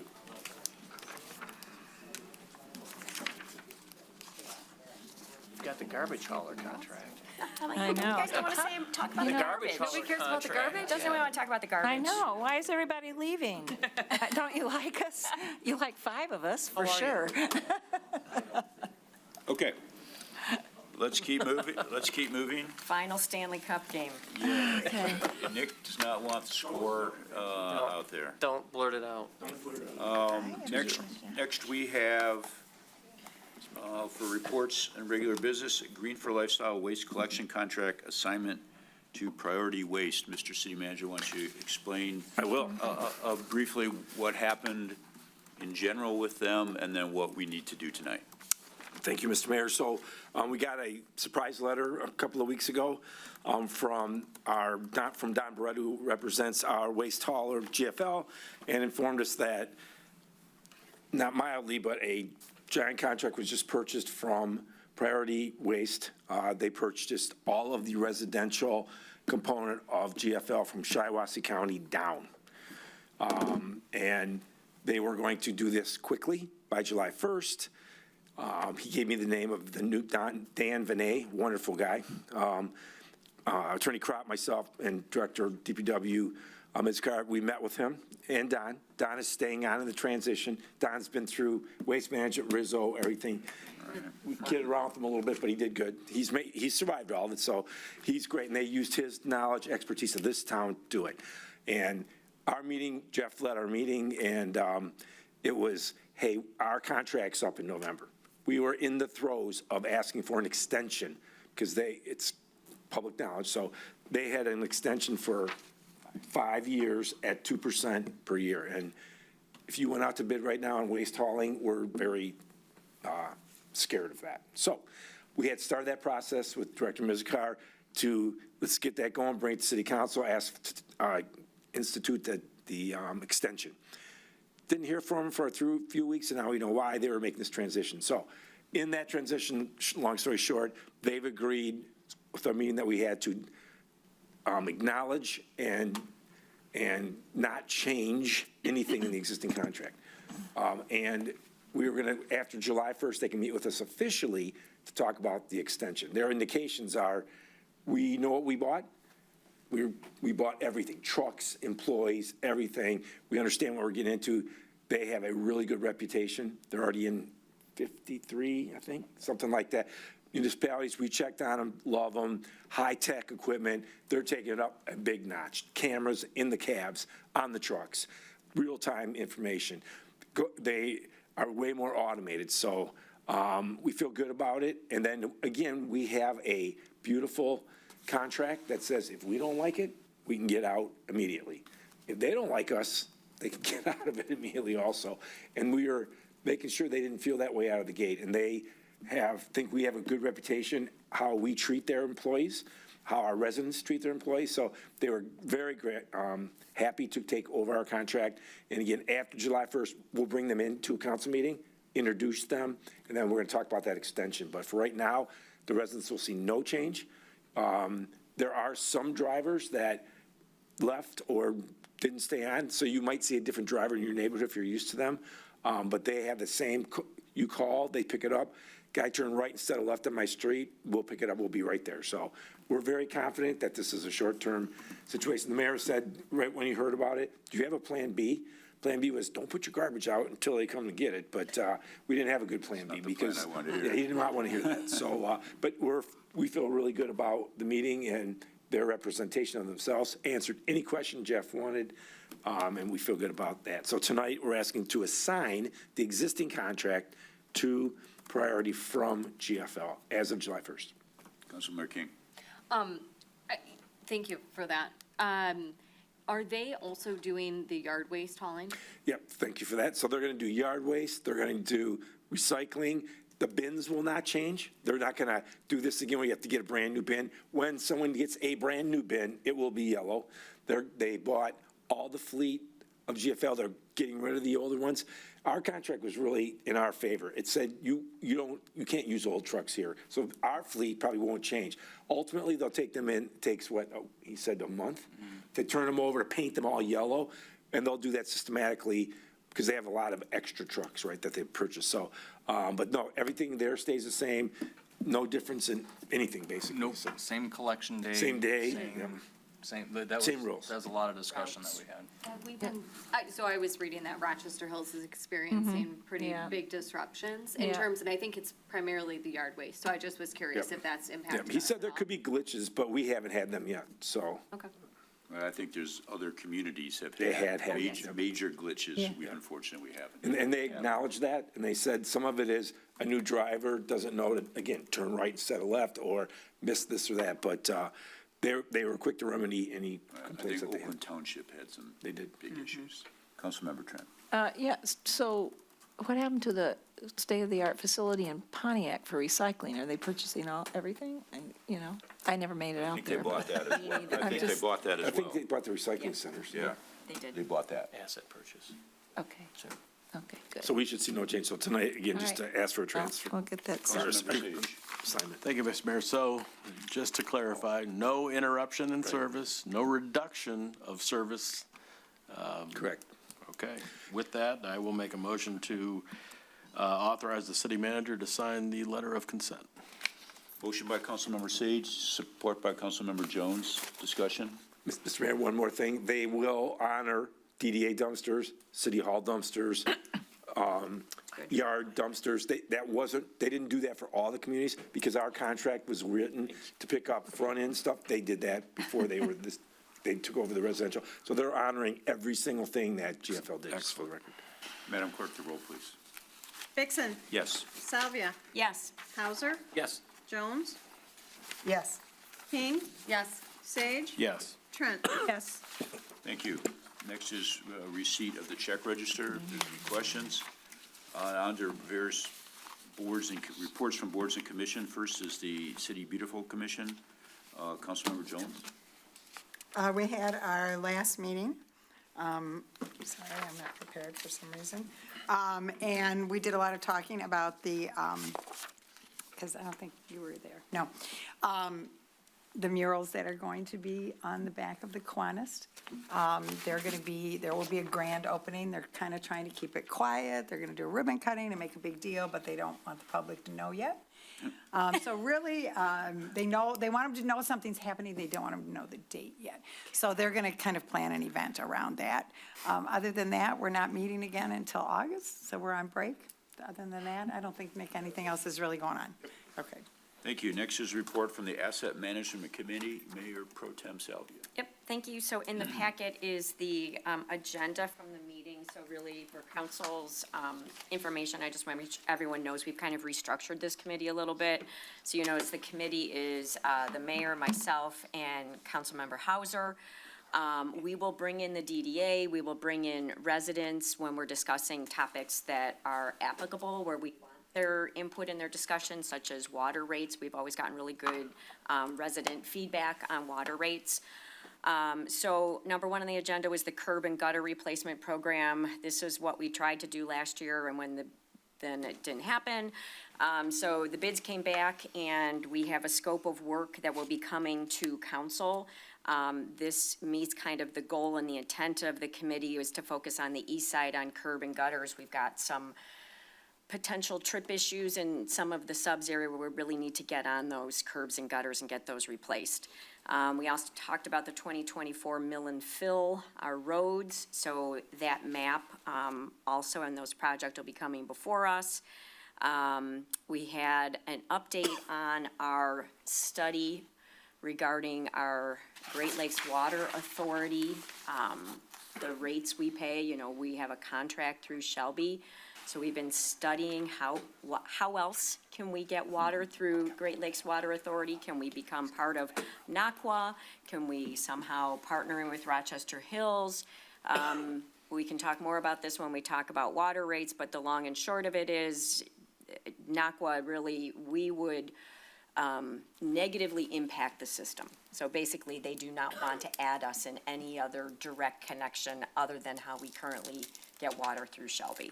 So, I think the mayor said, we studied every different iteration of this, and this is just another, we studied it, and still, this is probably the best for the city.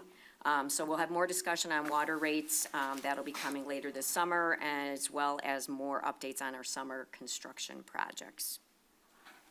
Thank you. Any questions for that? Under report from the Pink Creek Trailway Commission, Councilmember Sage. Thank you, Mr. Mayor. A couple items. First being that the Vanguard chapter of Trout Unlimited is embarking on an improvement of portions of the Pink Creek. And fun fact, the Pink Creek is the only cold water trout stream that the DNR actually stocks annually. Wow. Very good. Second item is the Labor Day Bridge Walk is coming up. So that's the one event that occurs on our side or our end of the trail, if you will. So there'll be more information to come on that, but that will be Monday, September 2nd. So I'll have some more to report out here. Very good, thank you. Next is a report from the DDA. Councilmember Trent, are you going to? Mr. City Manager. We had a perfect storm where both Councilmember Yes. Trent and I were not there. It was a pretty short meeting. We went over the upcoming events. It was pretty non-go, it was the fastest meeting ever. I think. So I'm just trying to remember. Yeah, well, there we go. Let me see. That's right. We had, our liaisons obviously talked, we gave an update on the market, that it's going to the Planning Commission starting in July. So they have their drawings in right now, but he's reviewing them as we speak, so that was an update there. And then, new light pole order, so every year they commit out of their capital $250,000. So we have this next round of 26 lights, one hook and bell that got destroyed, but we got reimbursed by an insurance company. And then 25, acorns, and then we're down to 6 more, and we will have replaced all of the lights in the DDA district over $1 million in the last 6 years. And someone said then we'll probably have to start over again, but not true, because the old ones 6 years ago looked almost perfect. So we're excited about that. And then they announced the second annual Bill La Puma Community Award, so they opened up nominations for that. I think we're meeting whoever the board is meeting to make that decision this week, and then they'll bring that forward to the DDA and then ultimately the city council. Very good. Mr. Tomasio, did you want a DDA member? The other thing that was mentioned, the crosswalk art grant is gonna time out before they can reevaluate and get to that money. So that project is tabled for now until maybe a year from now when they apply for a new grant, so. Thank you for that. Is there any further public comment tonight? Come on up. Thank you, Mayor Vixen and City Council. My name is Rich Power of 1056 Hemlock Drive.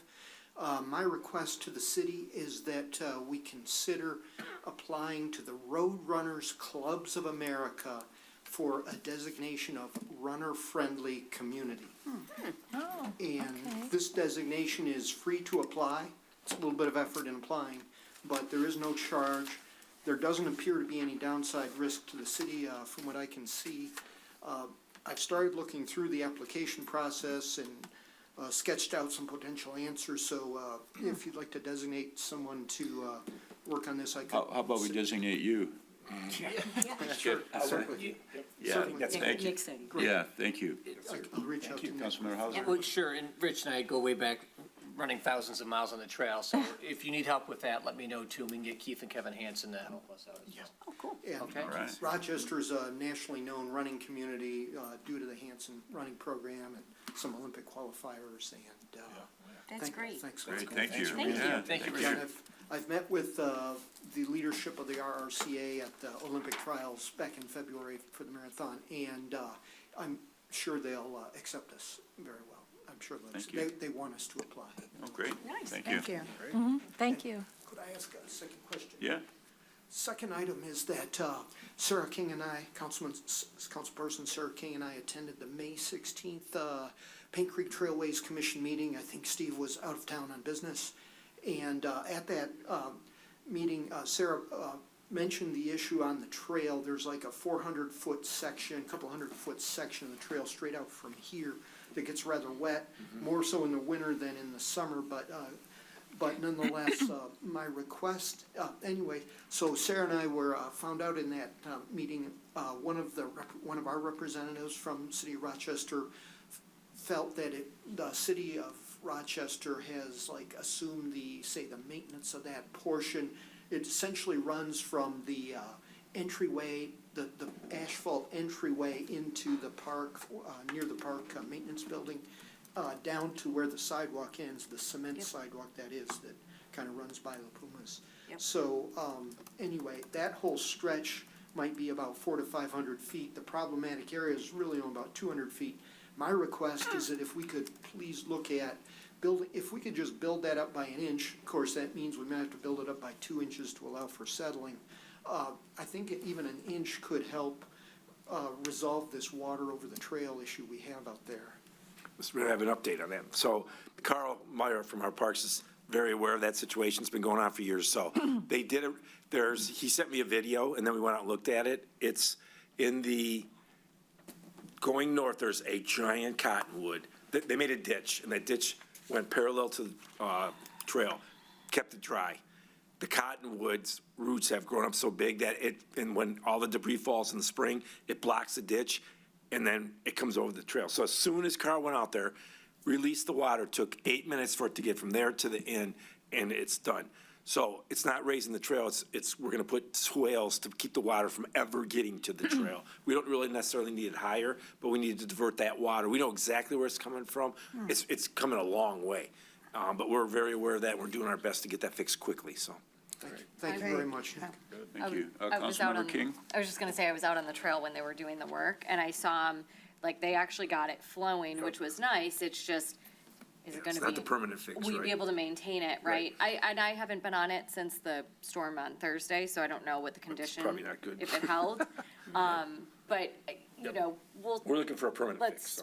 we'll try to stay on top of it and make sure that we're Absolutely. keeping it up. Thanks a lot, guys.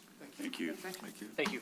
And again, Mr. City Manager, I think the flooding all over town yeah. was, downtown. The fire station was under 2 feet. Right, so that, 1.7 inches, Mr. Mayor, right, so, but I mean, I assume we're gonna have more events like that into the future, so, Asset committee will be looking at all that, absolutely. yeah, okay.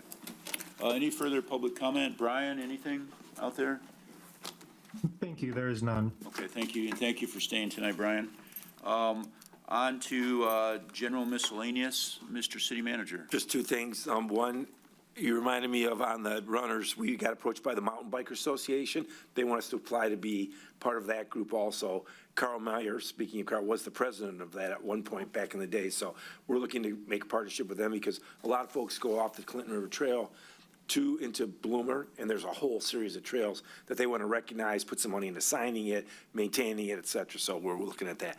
Second thing, Mayor, I think it was just oversight, but I think Chief John, when we did our moment of silence for Ms. Miller and our shooting victims, the captain or the county sheriff that was killed yesterday, I'm sure we feel the same way. And a moment for that young man and his family. That's tragic and very senseless, but I think it would be appropriate if we did that also, so. So a moment of silence. Mr., you had his name? John, do you know? Yeah. I'm sorry, I don't have. It starts with the B. 3 young girls and 1 On the way, yeah. He's laying in state here at Pixley. He is, he's right in town, yeah. Yeah, so that's, Thank you. it's rough times out there, so let's have a quick moment of silence. Thank you. Thank you, sir. Thank you. That's all I have. Madam Clerk? Absentee ballots for the election started going out today. We hit the east side of precincts 1 and 2, or 1 and 3. We'll hit the rest of the tomorrow and the next day. And sample ballots are available on the website along with the dates and times for early voting. So started again. Here we go. It's good. Yeah. Mr. City Attorney? Nothing, thank you. Councilmember King? Mayor Pro Tem Salvia? Yes, I would just like to thank Rochester Fire Department. Last Thursday night, as the power came back on in our subdivision, there were several fire trucks that went by. One of our homes caught fire. If we ever doubt whether mutual aid is a real thing, let me assure you, there were 11 fire trucks and 3 ambulances at 1 a.m. So thank you. Thank you, Chief, as usual. Councilmember Sage? Thank you, Mr. Mayor. I just have a few questions for the city manager. So we received a letter from the DDA chair. So my first question is, are we obligated to respond to that letter? Okay. Second question is that letter from the chair itself, or does it represent the entire DDA board? Chair itself. Okay. So it would be fair to say that is that person's opinion and using both second and third hand information to this letter. So my concern with it is that it starts off saying it needs to be documented for posterity. So when you submit something with alternate facts, trying to make it reality, I think is it's not above board. So the other question, it mentions an employee. So that employee, that's not a city employee, correct? So this is a DDA issue. It's not a city issue. So I guess I'm still puzzled as to the tenor of the letter myself. So. Thank you. Councilmember Jones. Believe it or not, I have nothing. Councilmember, Nothing. Councilmember Trent. Wow. Well, I do have something. It's got something to do with gardens. So, yeah, part of the reason I wasn't at the DDA meeting was because of the Rochester Garden Club had asked the Rochester Municipal Park Butterfly Garden to be one of 5 gardens chosen on their annual Rochester Garden Club walk, which is very prestigious. And so I was there Wednesday night was a dinner, and then Thursday, myself and some volunteers were at the garden, and people absolutely love the garden. And I want to thank Bart Jones of Lawn Works and Colin Pettit of the DPW for all the hard work that they do. And it's quite a popular and famous garden, yeah. And I really was excited to be a part of it. Thank you. Councilmember Hauser. Nothing, but just, I mean, yes, but nothing of substance. I wish more people would have stayed a little bit, because I think what we saw tonight was an exercise in what good government does, is you don't always have to agree on a particular issue, but you can have a conversation and be respectful and civil and not be personal with your disagreements. And it was obviously a hot button issue. When I say hot button issue, it was an issue that had been, in front of the city for nearly 2 years now. And I just want to thank all my colleagues from the city and the city attorney and the planner and everyone sitting here, that we're not always going to agree on every single issue, and frankly, I don't think we ought to. But the matter of our disagreements is how we reflect our professionalism to the residents, and I couldn't be more proud to be sitting up here with all of you and discussing these kinds of issues. So thank you to everyone. I mean it sincerely. Well, Thank you. nice, Chris, nice. Thank you. Thanks a lot. Yeah, I just have a few things. I'd just like to kind of respond to what Councilman Sage said briefly about the OPs, the DDA letter. I am a board member. I am a member of the executive committee. I knew nothing about that letter, and I don't support that letter. Okay, next I'd like to make a couple of appointments tonight. First, to the PSD, I would like to nominate Lana Harlow. And to the library liaison, I would like to nominate Lauren Coleman. So I have a question to Councilmember Jones. When is your next PSD meeting? Do we know? I think it's, I don't have it on my, Did you write it? I thought it was next Wednesday? Okay. So if we choose, we can, if we choose, we can nominate that person. It would help because to make a quorum. So if that's the pleasure of the council, Yes. we need someone to make a motion. Motion by Councilmember Jones, support by Councilmember Trent, Yes, I support. to seat I know her. Lana Harlow Yes. immediately. Yeah. Madam Clerk, the roll, please. The library liaison. Yeah, do you want to at the include same the time? library? Why not? Yeah, thank you. Yeah. Vixen, Yes. Salvia, Yes. Hauser, Yes. Jones, Yes. King, Yes. Sage, Yes. Trent. Yes. Thank you. Again, just two other things real quickly. The flooding issue, I've had a lot of calls on that, so we've talked about that. And then I and Council Mayor Pro Tem Salvi attended the OPC Summer Soiree. It was a great event for a great cause, Meals on Wheels. And I thought it was a great event, and they had entertainment. And I think the event gets better and better all year. And again, that's the gem of our community. So again, thank you. I'm sorry, Mayor Pro Tem. I have one more Yeah. thing I forgot. I just wanted to let everyone know that the community house drawings have been completed. They've been submitted to the city, so the city has them. Vidi is starting to review them, and they should be going out to bid. Pretty I good. have just one more thing. Councilmember Trent? Somehow I missed the invitation, so I was wondering if next year, maybe I'll put in for an invitation to the OPC fundraiser, Meals on Wheels. I don't know how I missed it. Maybe it was sitting here emailed, but Next year. I would think whatever that was, I don't know, was everybody invited or? I didn't get one either. There's a big sign outside. It's They just- do it an was in a email lot of blast. It's in the information. newsletter. It's everywhere. I just thought you get, usually I get personal invitations to Next the time city we'll give council. you a That's personal all. We'll make sure I mean, personalized I one. don't go to OPC. It's always the I don't go to Friday OPC. around the summer I am not- solstice. Friday of the summer Sorry. solstice. I didn't know I had to drive by places to I'll get take you to an the Eagles invitation to go to a, Trying to say to a. don't make the age. I'm saying, I don't think I'm I don't think I'm think the I don't age think is I'm the right 50. age. Yes. I'm 49, okay? I just want to make a statement, I'm 49. And so real quick, I just reiterate what Councilmember Hauser said. I thought this was a very good meeting. I thank everybody for an efficient meeting, but I believe everyone had a chance to talk and things like that. So Yeah, thank you. yeah. Meeting. Thank you. One more? Can I make a quick public comment? Yes, you can.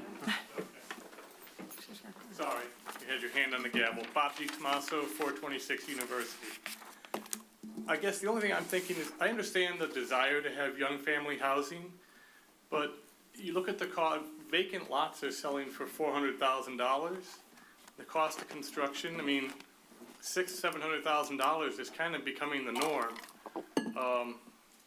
So it's nice to say we'd like to have young families, but we need young millionaire families is about the only way I can see it working. I mean, it's not gonna be that missing middle, because the cost of getting into Rochester is just really, really going up, so, Well, that's the struggle, right? yes. Right. Thank you. Meeting adjourned. Thank you. Housing in Detroit is $500,000.